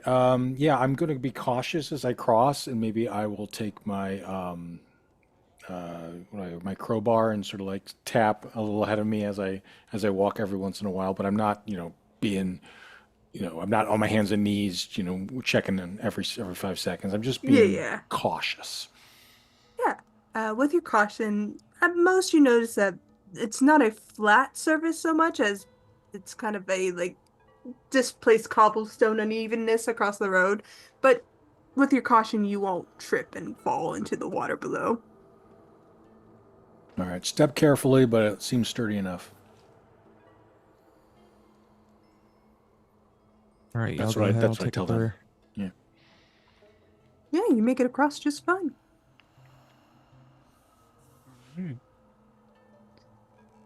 As you do so, there is noticeably a stronger static discharge in the air, as if you've rubbed your hand against a wool cloth too many times, and you're feeling that static discharge sort of build up.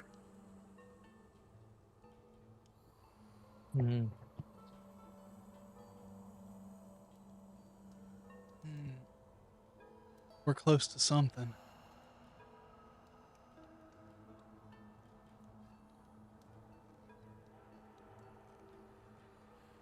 I unholster a biscuit.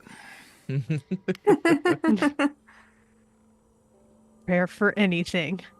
Biscuit. I would like all of you to make an intellect defense roll. Okay.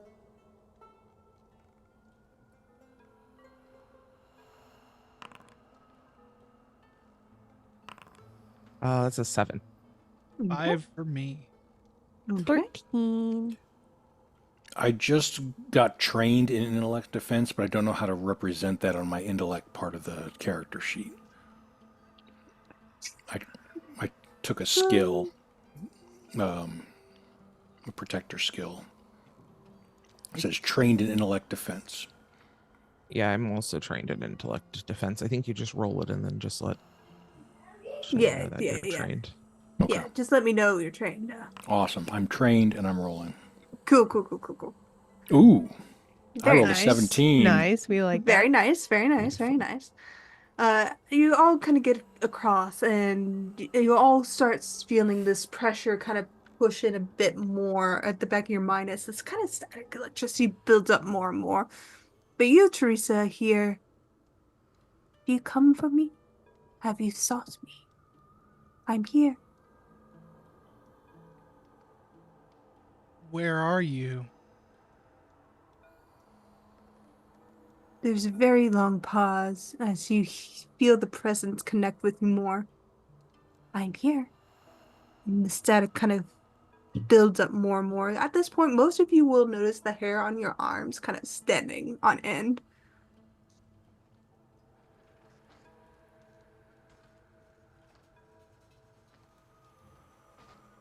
Who are you? There's this almost childlike laughter as you hear, my beloved silly.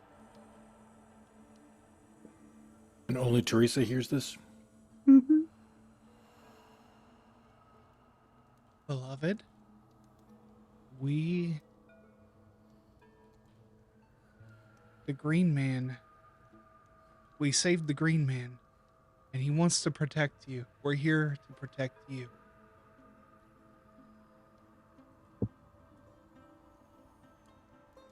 Have you come to free me?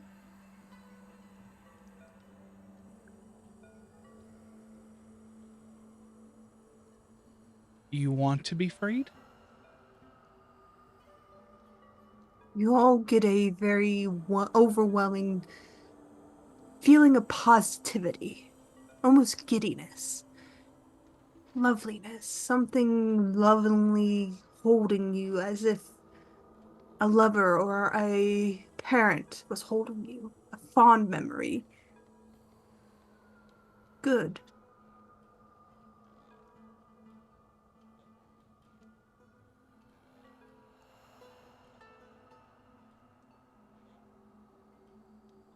If you want to be freed, we will help you. But know that there are people here that want to hurt you, and we want to make sure that that doesn't happen. The Gray Ladies seek to take you or hurt you somehow.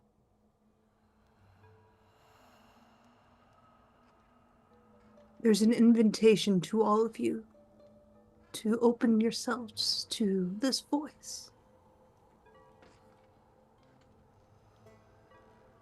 Does it feel foreboding or does it feel, It I feels don't know? loving.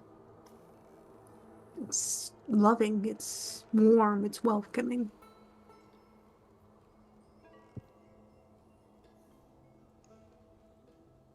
I don't trust it.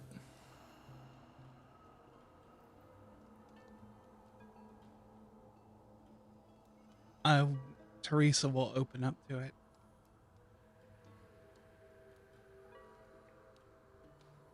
There's an overwhelming feeling of being loved and cherished and held, and just cared for.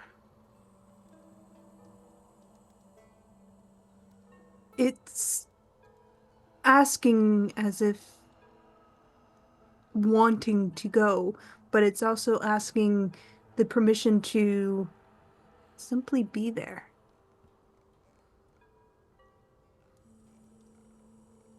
It's a, you feel beloved.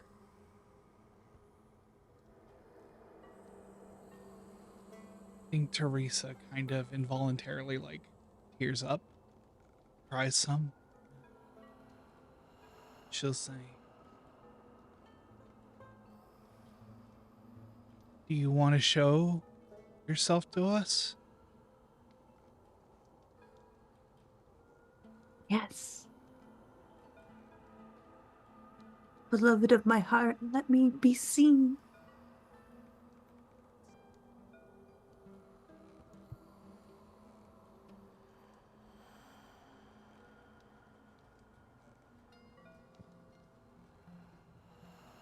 Show yourself.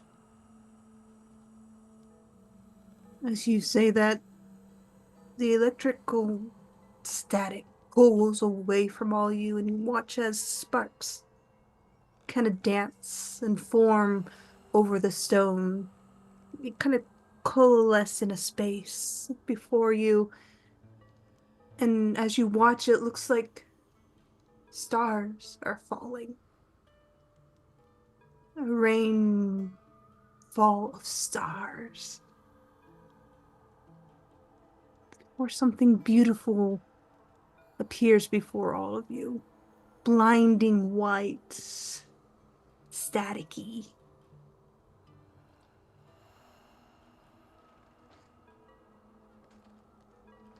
Beloved.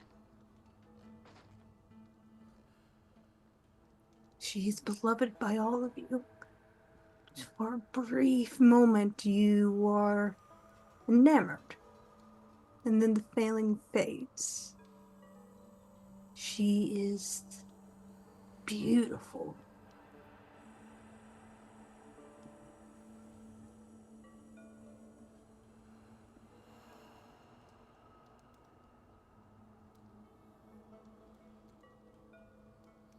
Teresa's just there in kind of awe in what she sees here. And will say, "What can we do to help you?" There's a pause. You all feel presence of a smile kind of press at the back of your mind.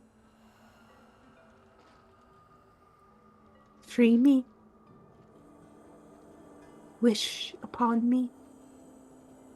I am a star. I am beloved to all. Gaze upon me and wish.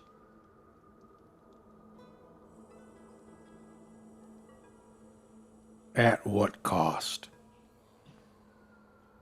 Freedom of myself.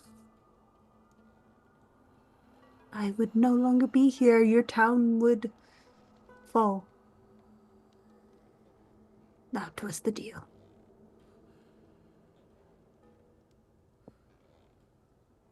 "What do you mean, fall?"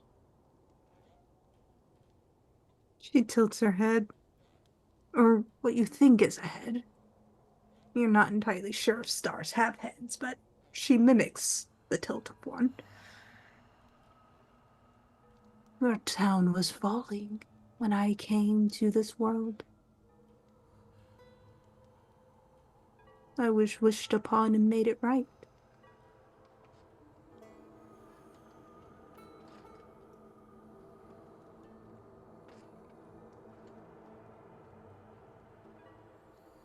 The vision of the stars fall, and that was you. You get the sense she's nodding.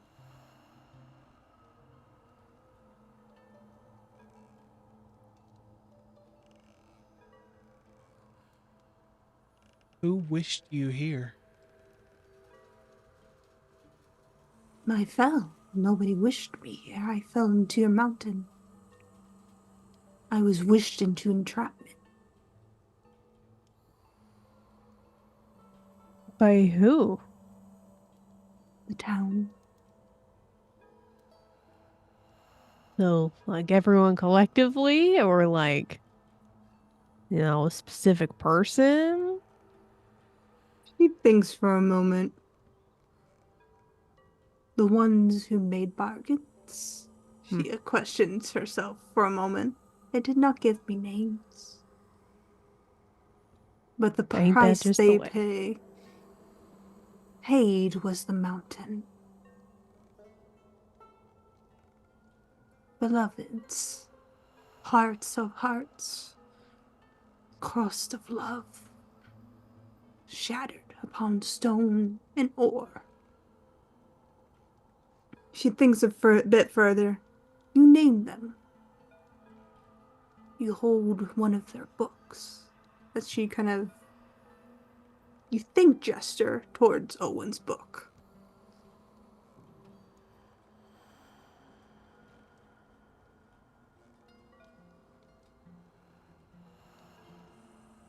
My Owen? He he wished for this? He wished to free me, but others got to me first. And he paid, along with those others. The mountain consumed them as a price.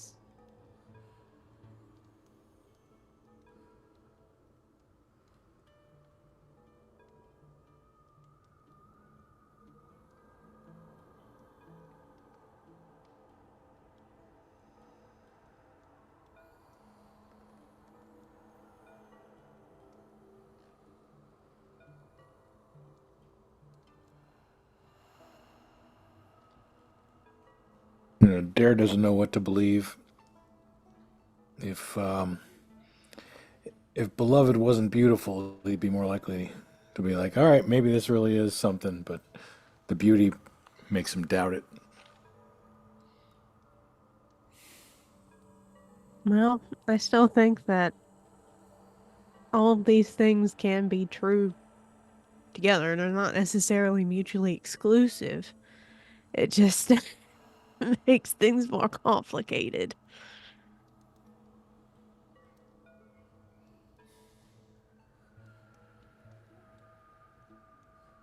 What will happen to the town if you are freed? It will go as it always has meant to be gone. I poured it into wealth, and the wealth will go, unless you are wise enough to subvert.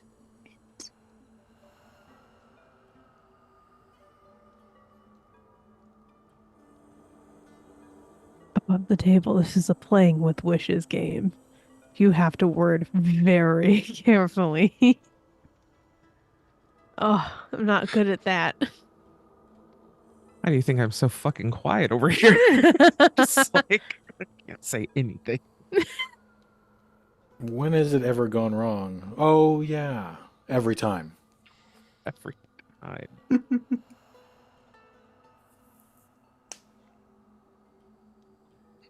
Yeah. Among our not ideal choices, I think Dare wouldn't take this one. But I don't know that he has the perspective to fight anyone on it if they want to. He just does not fucking know. I mean, it's difficult, right? Because we got here first, right?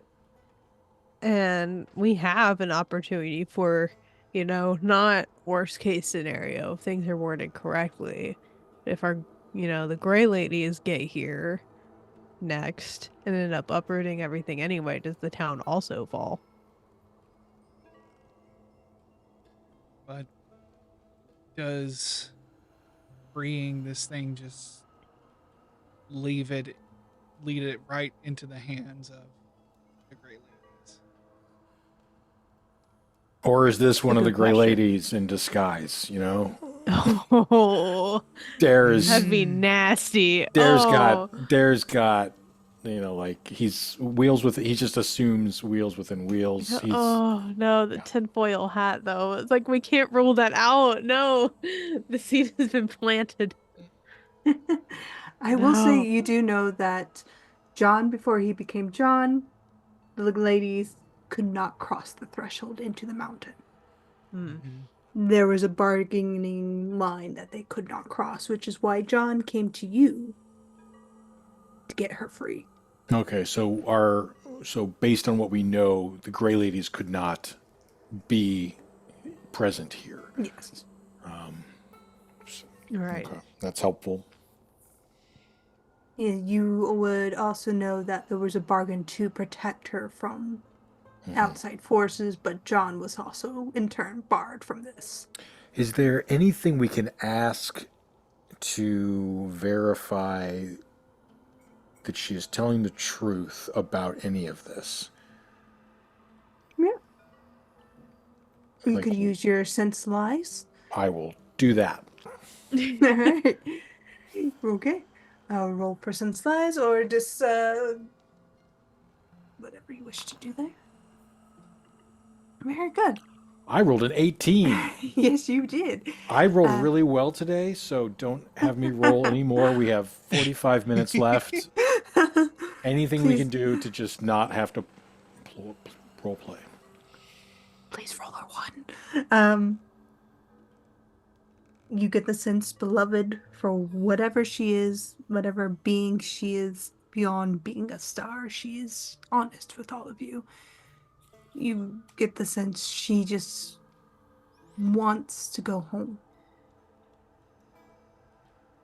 Stars don't do well in mortal realms.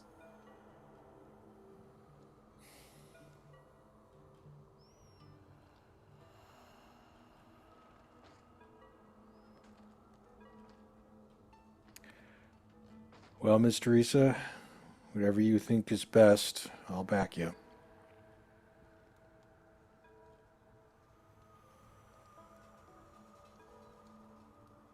I want to free this creature, and I want you, beloved, and you, my friends, to know that. But I'm afraid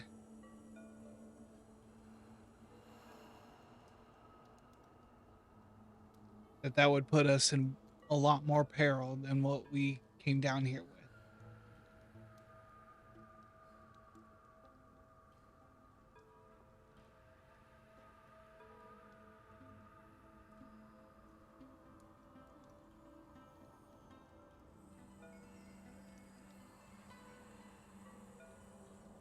When you say put us in peril, you mean the town, you mean us.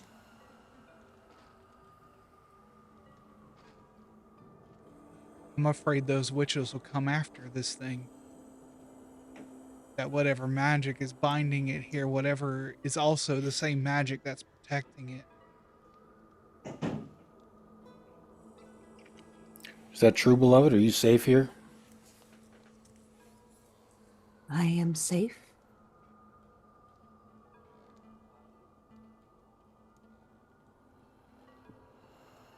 But you don't But want to be safe, you want to be free. I want to live. Well, then I guess it must be your choice, not ours. She pauses for a while and considers it. It's as if the question has never been posed to her before.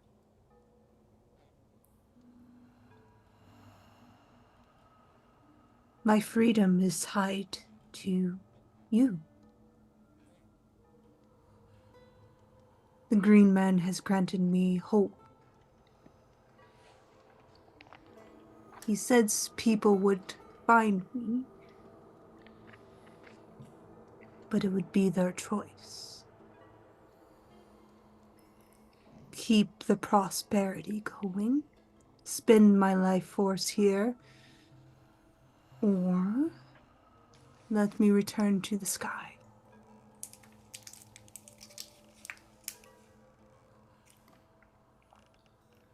The way I see it, it's not prosperity.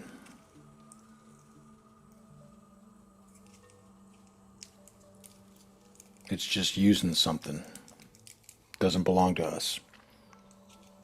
So I'm asking you, what do you want? Security or freedom?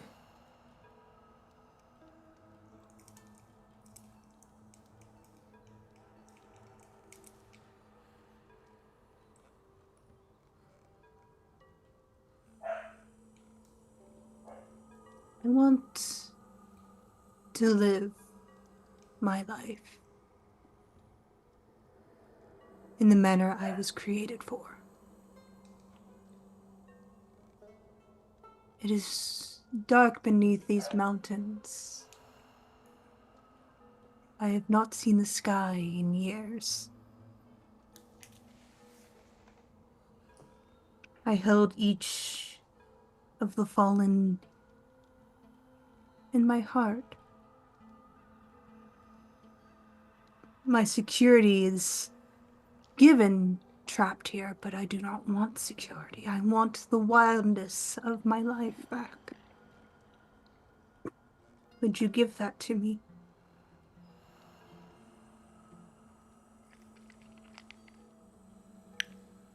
Doesn't sound like we got any right to keep you here. What say the rest of you? I'm inclined to agree. As rough as that is. Yeah, I agree.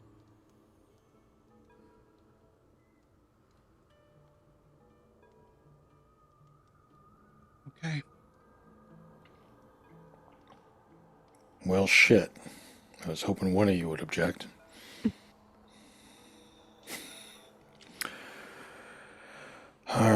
Fuck. How do we do this? I'll do it. You all feel, Oh, go ahead. you feel the faint warmness of a smile and almost a giddiness as she kind of. You're not sure if it's walking, it's more of a motion of moving forward.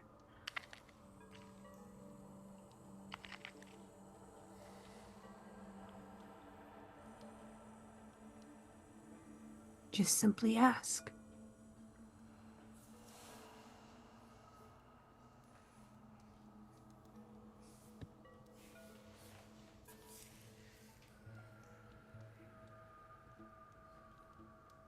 I wish that the veins of this mountain run deep and black with coal, that the workers here can feel safe, so that they can feel the feeling that you bring of beloved with their families safe in this town. A wish for beloved to a wish for that belovedness with the mountain, with this town, to be free forever.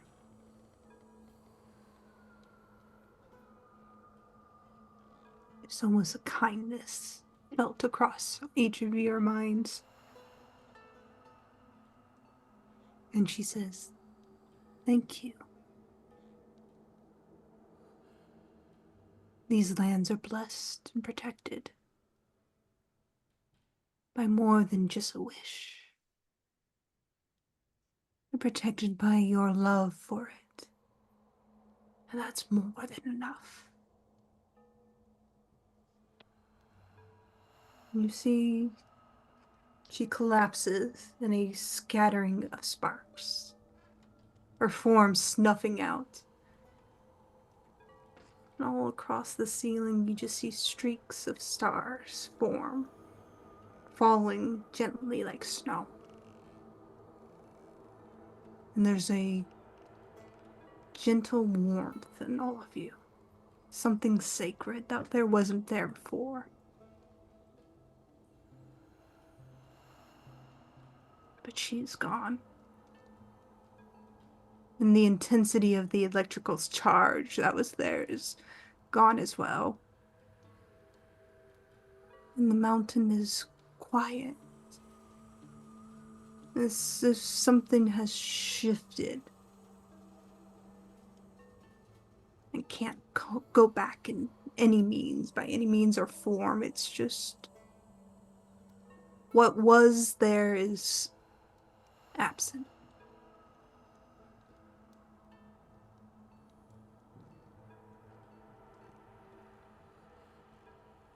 Owen's book crumbles in your hand.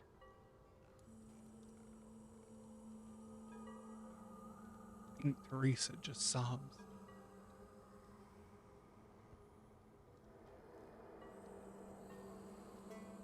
Jasper will come over and hold you.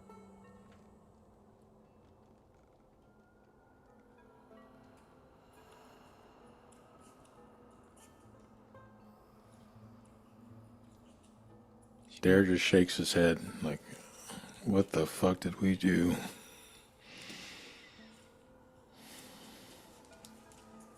Sorry I interrupted you, No, you Jaden. didn't.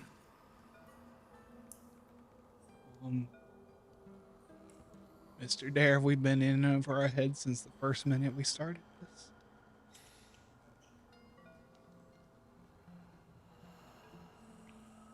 Another big thing, and hopefully not another terrible thing. It might be Yeah. terrible for us. There's no way the Grey Ladies are going to be happy about what I just did. Nope. Yeah, well, if our town's prosperity was built on the back of somebody who didn't want to be here, then that makes us the company men.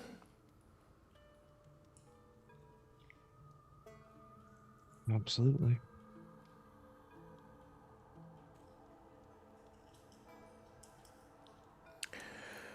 Let's see what's left.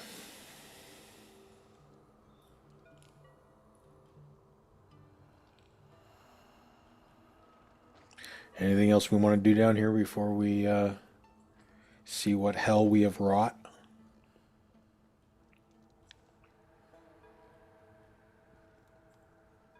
Yeah.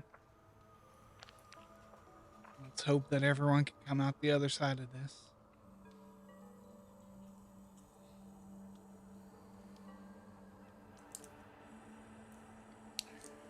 I'll leave a few biscuits for the Tommy knockers on our way out.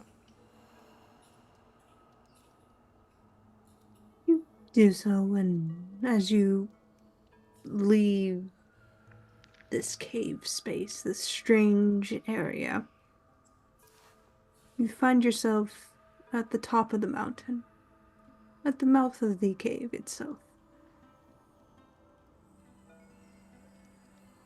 Didn't have to go back through all the other cave systems, you are just present.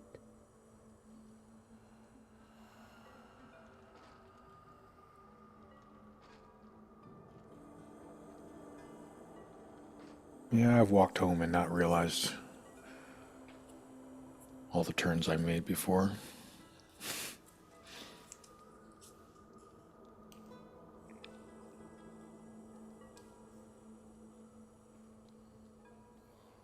As you leave,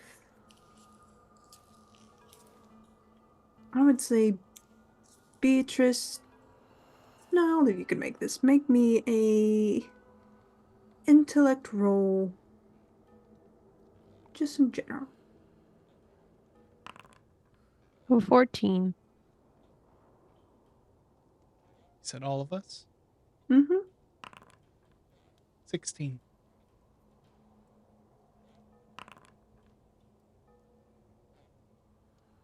Also 16. 11.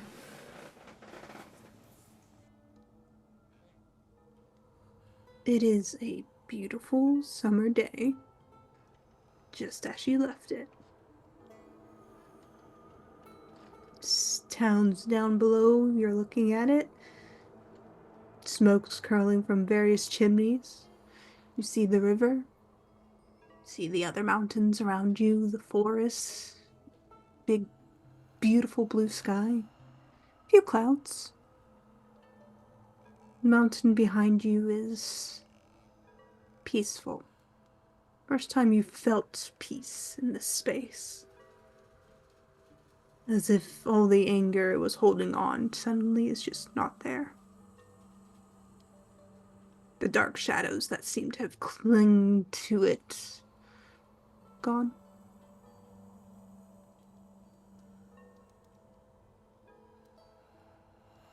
It's just a quiet space now.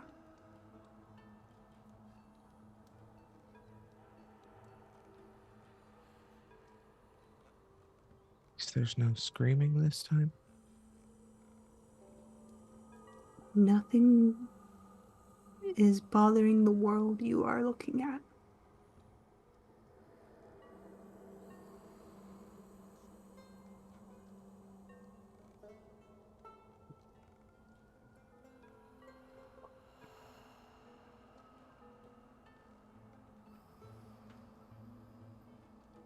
Why do I still feel like I sentenced this town to be executed?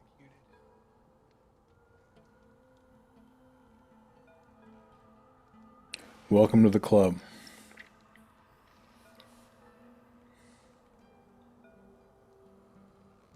guess I guess we'll have to work to make sure that doesn't happen.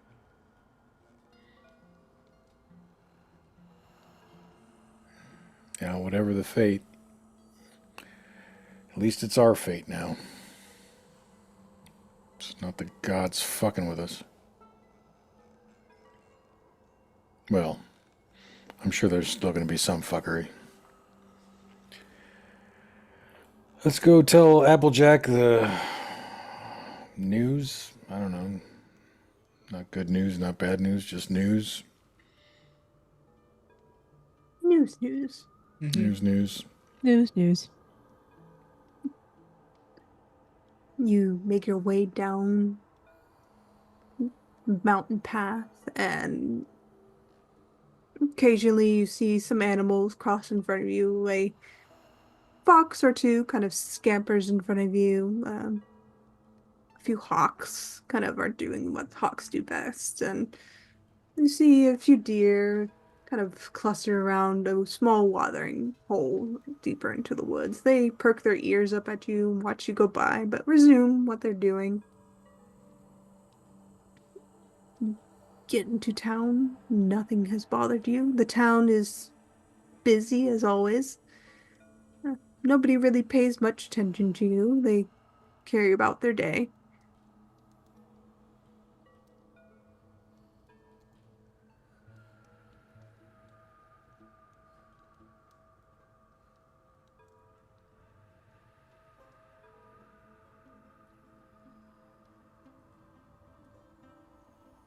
We don't want to approach any of the gray ladies, do we?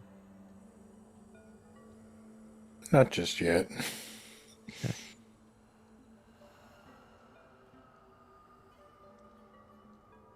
I mean, unless we want to metagame and end on a cliffhanger. Nah. I don't want to make it that easy for Jen. Oh, please do. I will fuck this world up real fast. No. Take a number. We're all I almost beating feel you like to we're it. just gonna be like waiting for them to, like. And so then my thought process is like,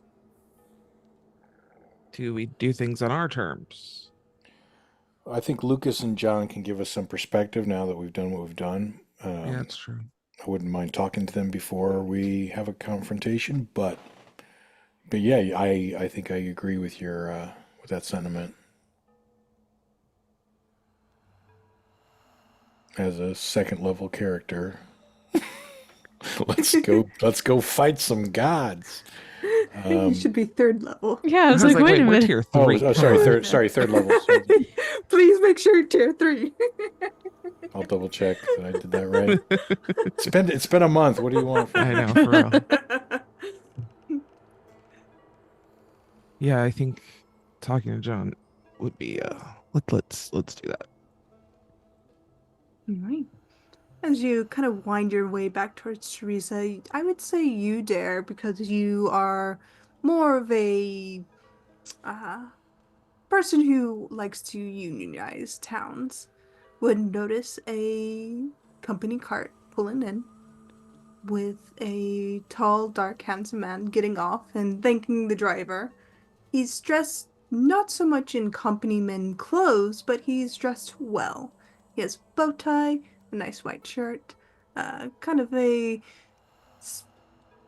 tannish jacket on, um, kind of a flat straw cap, a hat, and he glances around, big bright smile as he goes towards the center of town, and he gives a nod to all of you as he keeps walking.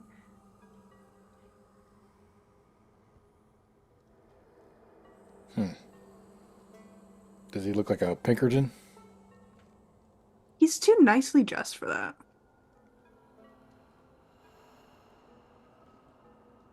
Hmm.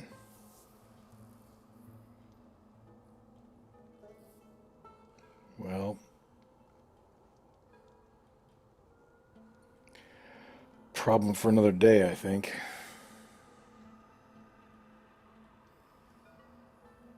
If I see anyone I recognize, or see when I'm particularly close to, I might lean in and go, "Hey, who's the new guy?" Mhm. You see that it's the Apple Man. Pull up his Hmm. name again. The Is Apple that Man. The Apple George? Man. No, Yeah. George is the moonshiner. Oh, Uh, Devin. okay. Devin. Oh. Apple Devon, Apple Zach. Jack, Zach, Apple Zach. excuse me. Yeah, Zach. Zach. That's correct. Excuse me. Zach. It's Zach. And he kind of Applejack and glances over. Applejack. He kind of leans over, looks at the man. Uh, looks like the surveyor from Georgia's up here, finally. Hmm. And would I know his purpose? Surveyors are usually ones that either mark out new plots of land or look for mining spots. It can serve a lot of purposes, particularly in means of making roads, plots, Okay. mining. And you're Okay. not sure which kind Right. of surveyor he Right. is. So I can't read too much into that just by. Yeah. Okay. Yeah. Great. But And there. you would surmise Yeah. a surveyor in a mining town is probably for mining. Okay. All right. I share that. Share that with the group. The surveyor. Hmm. And yeah, let's go talk to John or Lucas. John first, maybe.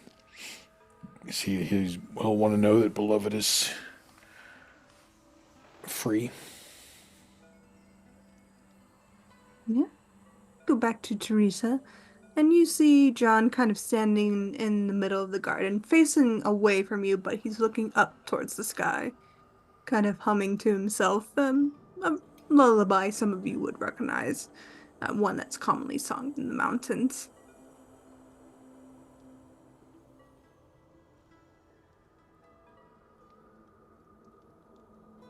Hey there, Jack. He turns around. Well, hey there, Miss Teresa.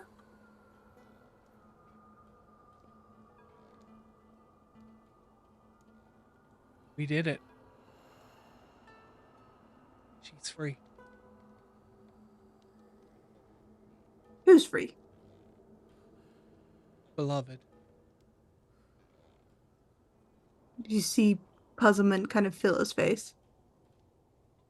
Beloved? Is that a nice little lady in town? Is she asking after me? You all right? And, like, Teresa will get close as if she wants to smell, like, if he's been drinking or something. Like, What He plants have lets been you. eaten? You get close. He hasn't been drinking. He just looks like he's been digging around, planting things in your garden. And he's holding a basket of what looks to be ramps and other forest goods. Yeah, I'm perfectly fine, Miss Teresa. but you don't know who Beloved is. Could I? You should. You tasked us to free her, to protect her.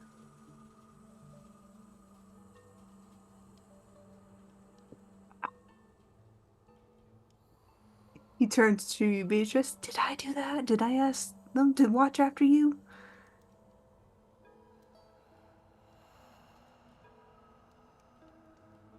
Oh, I mean, yeah, you asked us to go down there and talk to her and free her. Um, I mean, do this you job remember? sounds like a job for the sheriff, honestly. Maybe you should talk to the sheriff if you need to free somebody. These hostage situations aren't cool. Yeah, just puts like a hand up to his forehead. It's like, are you feeling okay?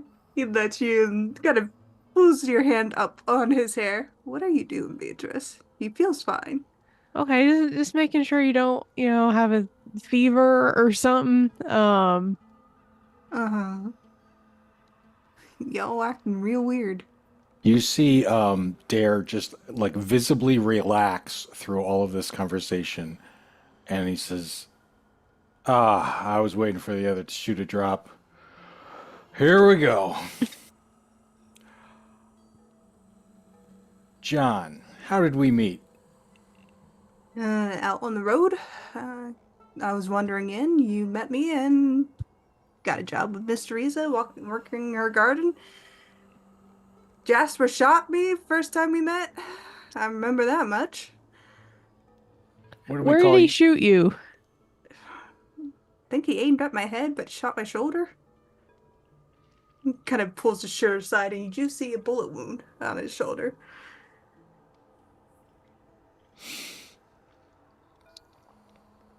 Teresa, are those scratches still on your wall? Well, I'll go look and see. Um,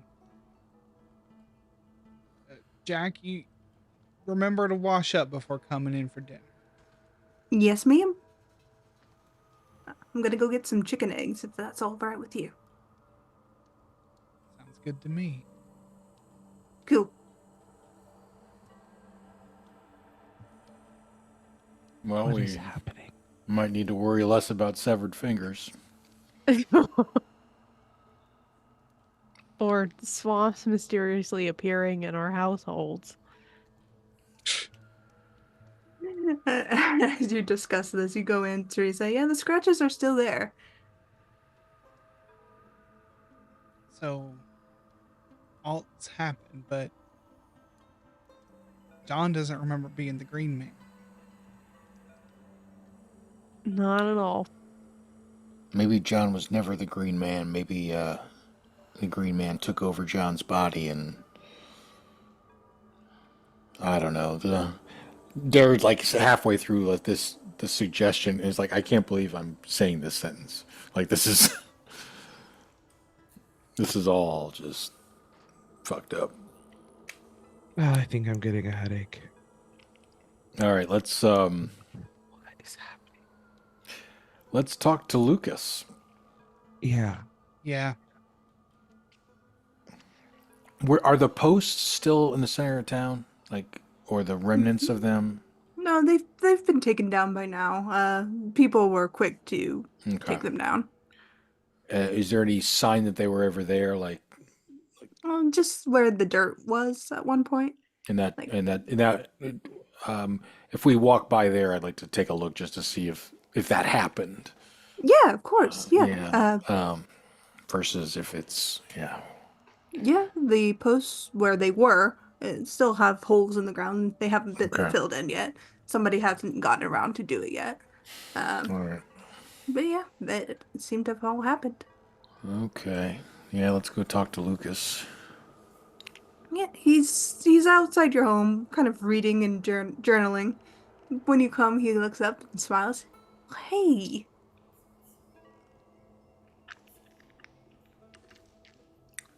So let's start filling him in. So you fill him in, and as you do so, his face grows more and more concerned, and he just kind of nods a little after you finish.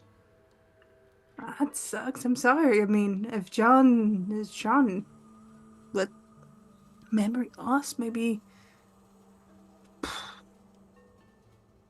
that was part of the deal.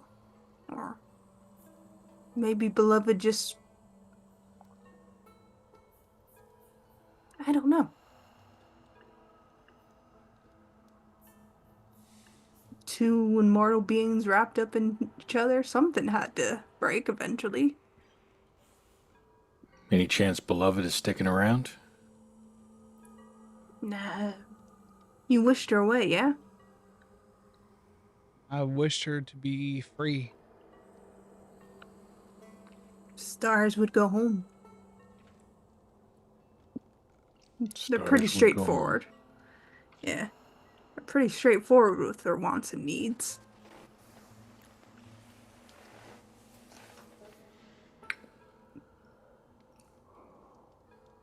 But sometimes, from what my mom has told me, the weight of immortality is not one mortals should bear ever. So maybe John just finally gave up the ghost of hanging on to the past, what he was, and had to move forward. You wished for it all to move forward, yeah? I tried Mm-hmm. to word the wish in a way that we would still, that this town would still live in some way. That there would be work for people, there'd be a reason for timber to still exist. Maybe John losing that aspect of himself was him living, moving forward and finding work. Remembering what he was holding him back.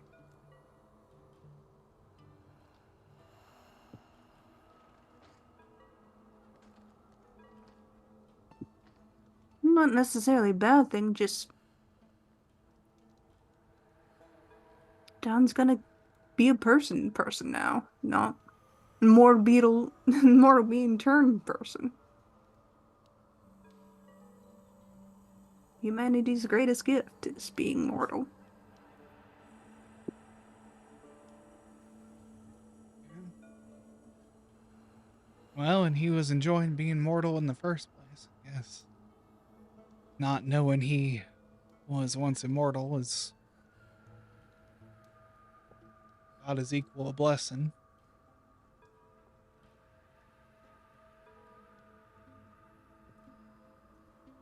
It's kindness, I suppose. Yeah. Yeah, I suppose so.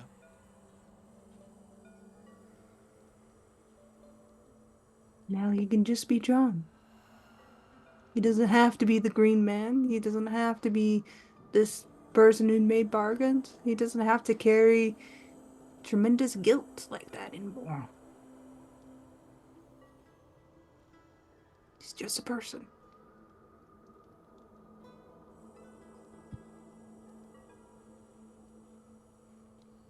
Would that we were all so lucky. Hmm.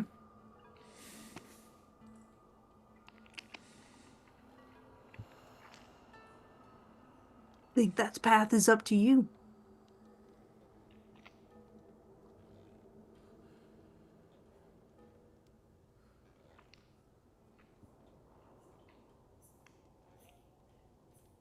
Well, my one fear, I mean, I fear for the town, but if the town dries up, coal towns dry up, that happens. We'll move to the next place, find a way to live. But I I'm afraid that what we did is going to anger those witches.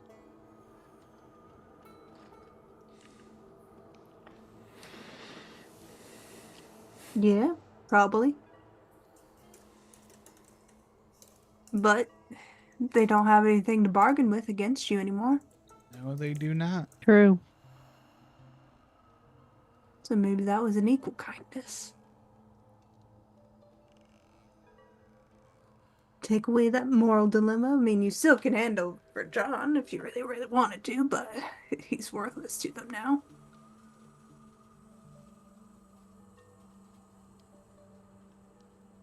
Yeah, he was protecting beloved. He was part of the whole spell in that place.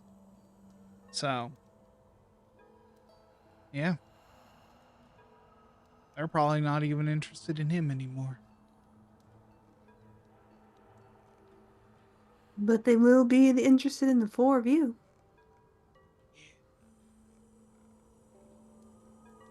I think y'all brought up a good point that maybe we shouldn't wait for them to for all three of them to show up on our doorstep.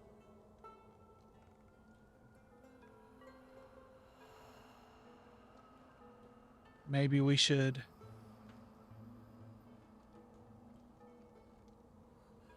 confront them one at a time, see if we can get them to leave. Leave at worst, or I guess leave at best.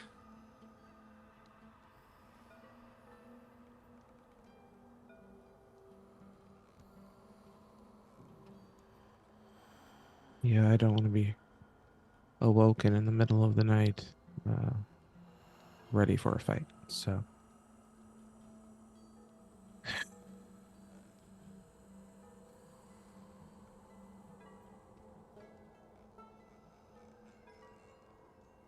yes, make sure you've got everything you need.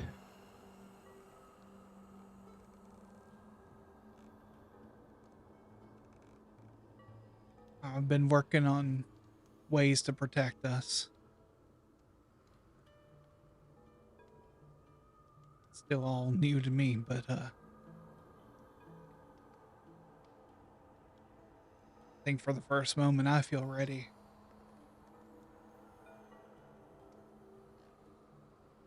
Who do we want to confront first?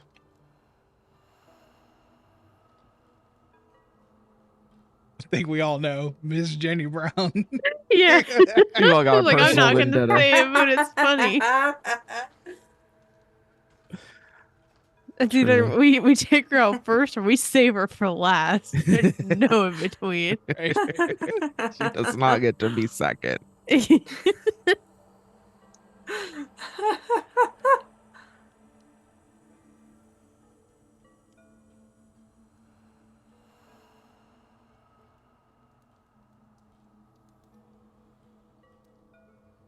Okay. Lucas/Jonas will stand up and kind of pat each of your shoulders gently. This is the weirdest magical trip I've been on, and I've been a few places. Well, I was just a simple card reader before you came sniffing around, so we're all having a little bit of an adventure, aren't we?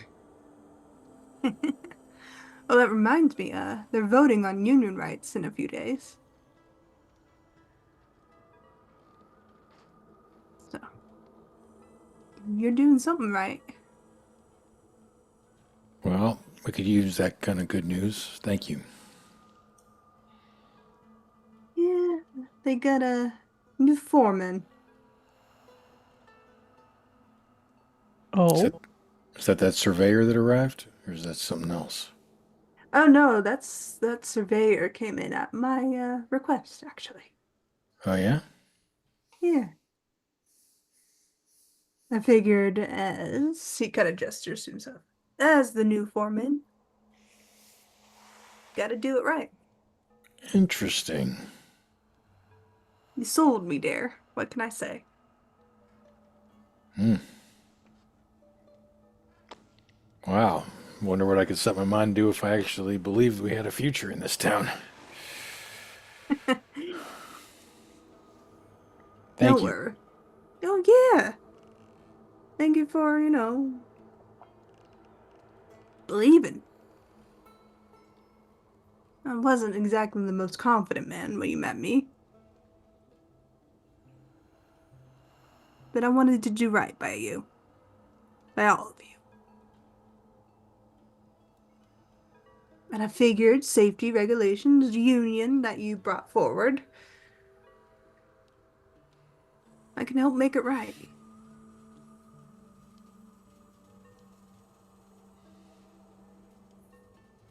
And potentially buying out McCavish and the company is on the table, so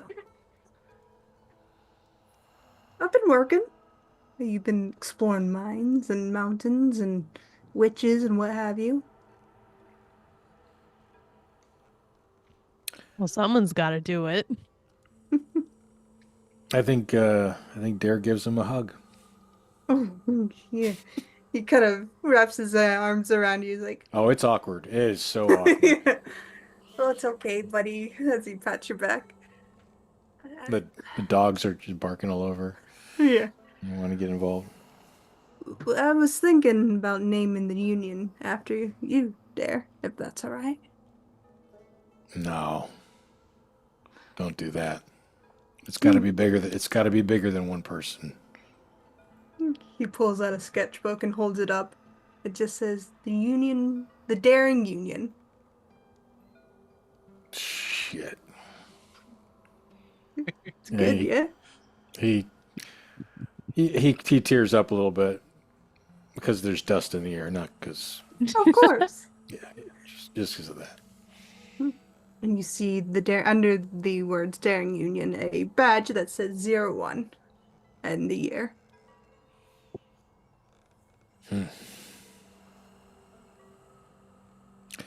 Timber.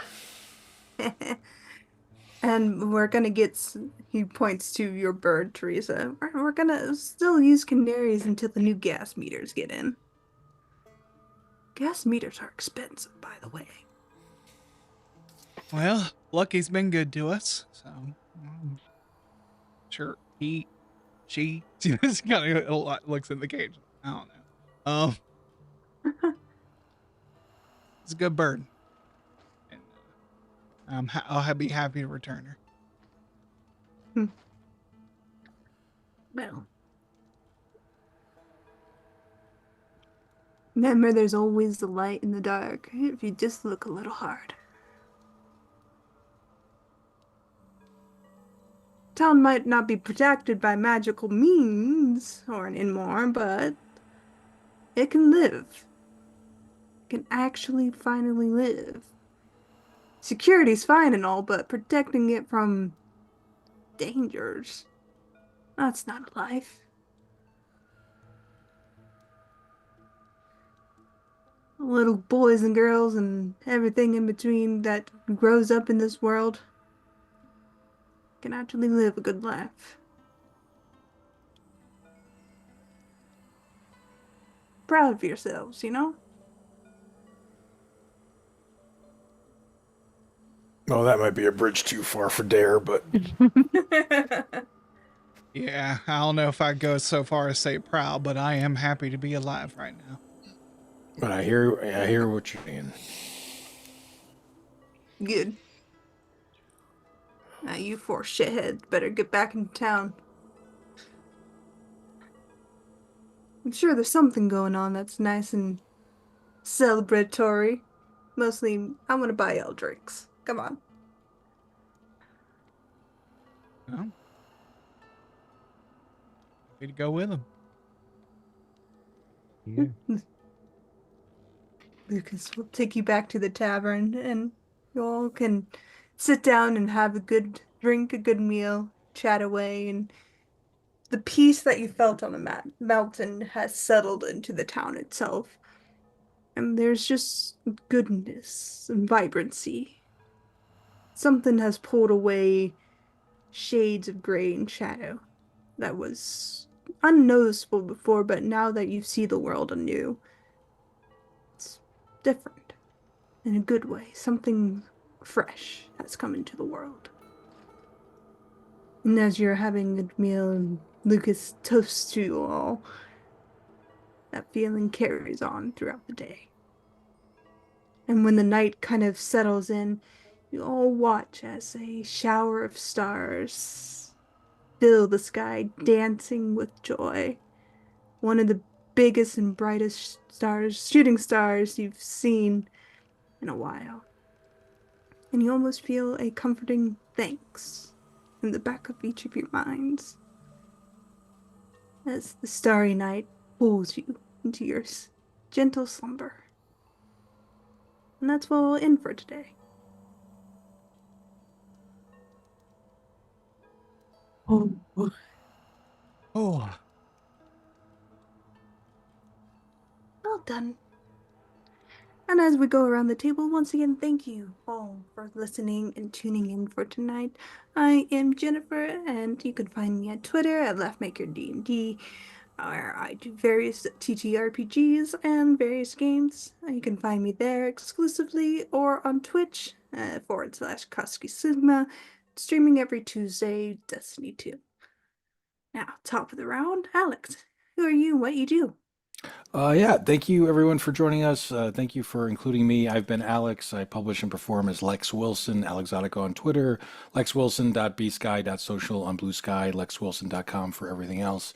I just wrapped up another horror actual play, 6 episodes with Girls Run These Worlds, playing Heart, The City Beneath. And between our last episode and this one, I was part of the Desies and Dragons fundraiser, Rolling Seaward, playing The Witch is Dead to raise money for medical aid for Palestinians. I believe those games will start disappearing from Twitch this weekend. The Desies and Dragons one will, and they are not yet on YouTube. Maybe if I'm going to promote anything right now, if you happen to live in a country that still has a representative government, there's never a bad time to check your voter registration or equivalent. And if you feel disillusioned, you've given up on politics, the anecdote for the sorry the antidote, not anecdote, for disillusionment is to vote more. Not just wait for the national election cycle, but the local elections, the low turnout elections, because that's where the fuckery happens. That's where we see the gerrymandering, the people trying to ban books and do anti-LGBTQ plus legislation. So that's where we need more participation, and then you will feel less disillusioned because what you see will be more representative of the future that you want to see. So please do that. Thank you very much. Heck. all right. Hey, everybody. It's me, Sir Heckalot. I'm here. I'm on your screen. And I was back with Beatrice tonight. I've, it feels like this isn't it. Like, this can't just be it, right? And there's something that's going to happen next session. That's what's on my brain right now, but we'll get into it later. Not if we You organize and all decide not to show up next time, because then No, we get this no, happy we can't ending. do this again. No. No, Hey, we no. stand together or we fall apart. Oh my God. You can find me all over the internet at Sir Hackalot, including Twitch, Itch, I guess Twitter as long as supplies last, etc., etc. Just find me is best place to figure out where I'm going to be in the TTRPG space next, because I tend to wander a lot and do a lot of things and wear a lot of hats. And it's even more hectic now that I'm in my 4th year of vet school, where I'm on a more chill rotation. I'm on necropsy, so it's like all dead things. So like that's not very fun. But at least I'm brushing up on my anatomy. It'll work for my board exams and stuff, I guess. At least to kind of look into where I'm gonna be. At least until next episode. Tomorrow night you can find me over on Crits and Giggles TTRPG with All Hail the Queen as a Tyranny of Dragons campaign, with a ton of homebrew in it. And we're actually going to be seeing the hometown of 2 of our player characters who are twins. So it's going to be interesting to see what's going on in that elvish town. There's already like a lot of like I don't know, like family drama. So it's gonna be a whole thing. On Friday you can find me over on Neon Lights Roleplay with Cold Hands Warm Hearts, a Rhyme with Frost Maiden campaign. My character just got resurrected last episode, so I'm back. I'm back with my main PC and it feels good. On Monday, find me right back on Neon Lights Roleplay with Oathsworn, Odyssey of the Dragon Lords, where there's more drama, more character beats that my character is going through. And it's oh my God, there's gonna be so much character drama in that one too. Um, It's gonna be such a lineup. And then on Tuesday, you can find me on Enchanting Sorcery, playing an Into the Old Margrave, a Into the Wood style 5e campaign. It's a great time. But yeah, that's it until next episode, and I'll see you next time. Thank you very much, Mal. Hi, I'm Mal, aka Archangelic. You can find me here. I run games here. Like I said, Soliloquy said them in the announcements, so I won't repeat them. So, otherwise, you can find me on Twitter, as Archangelic, Blue Sky as archangelic.space.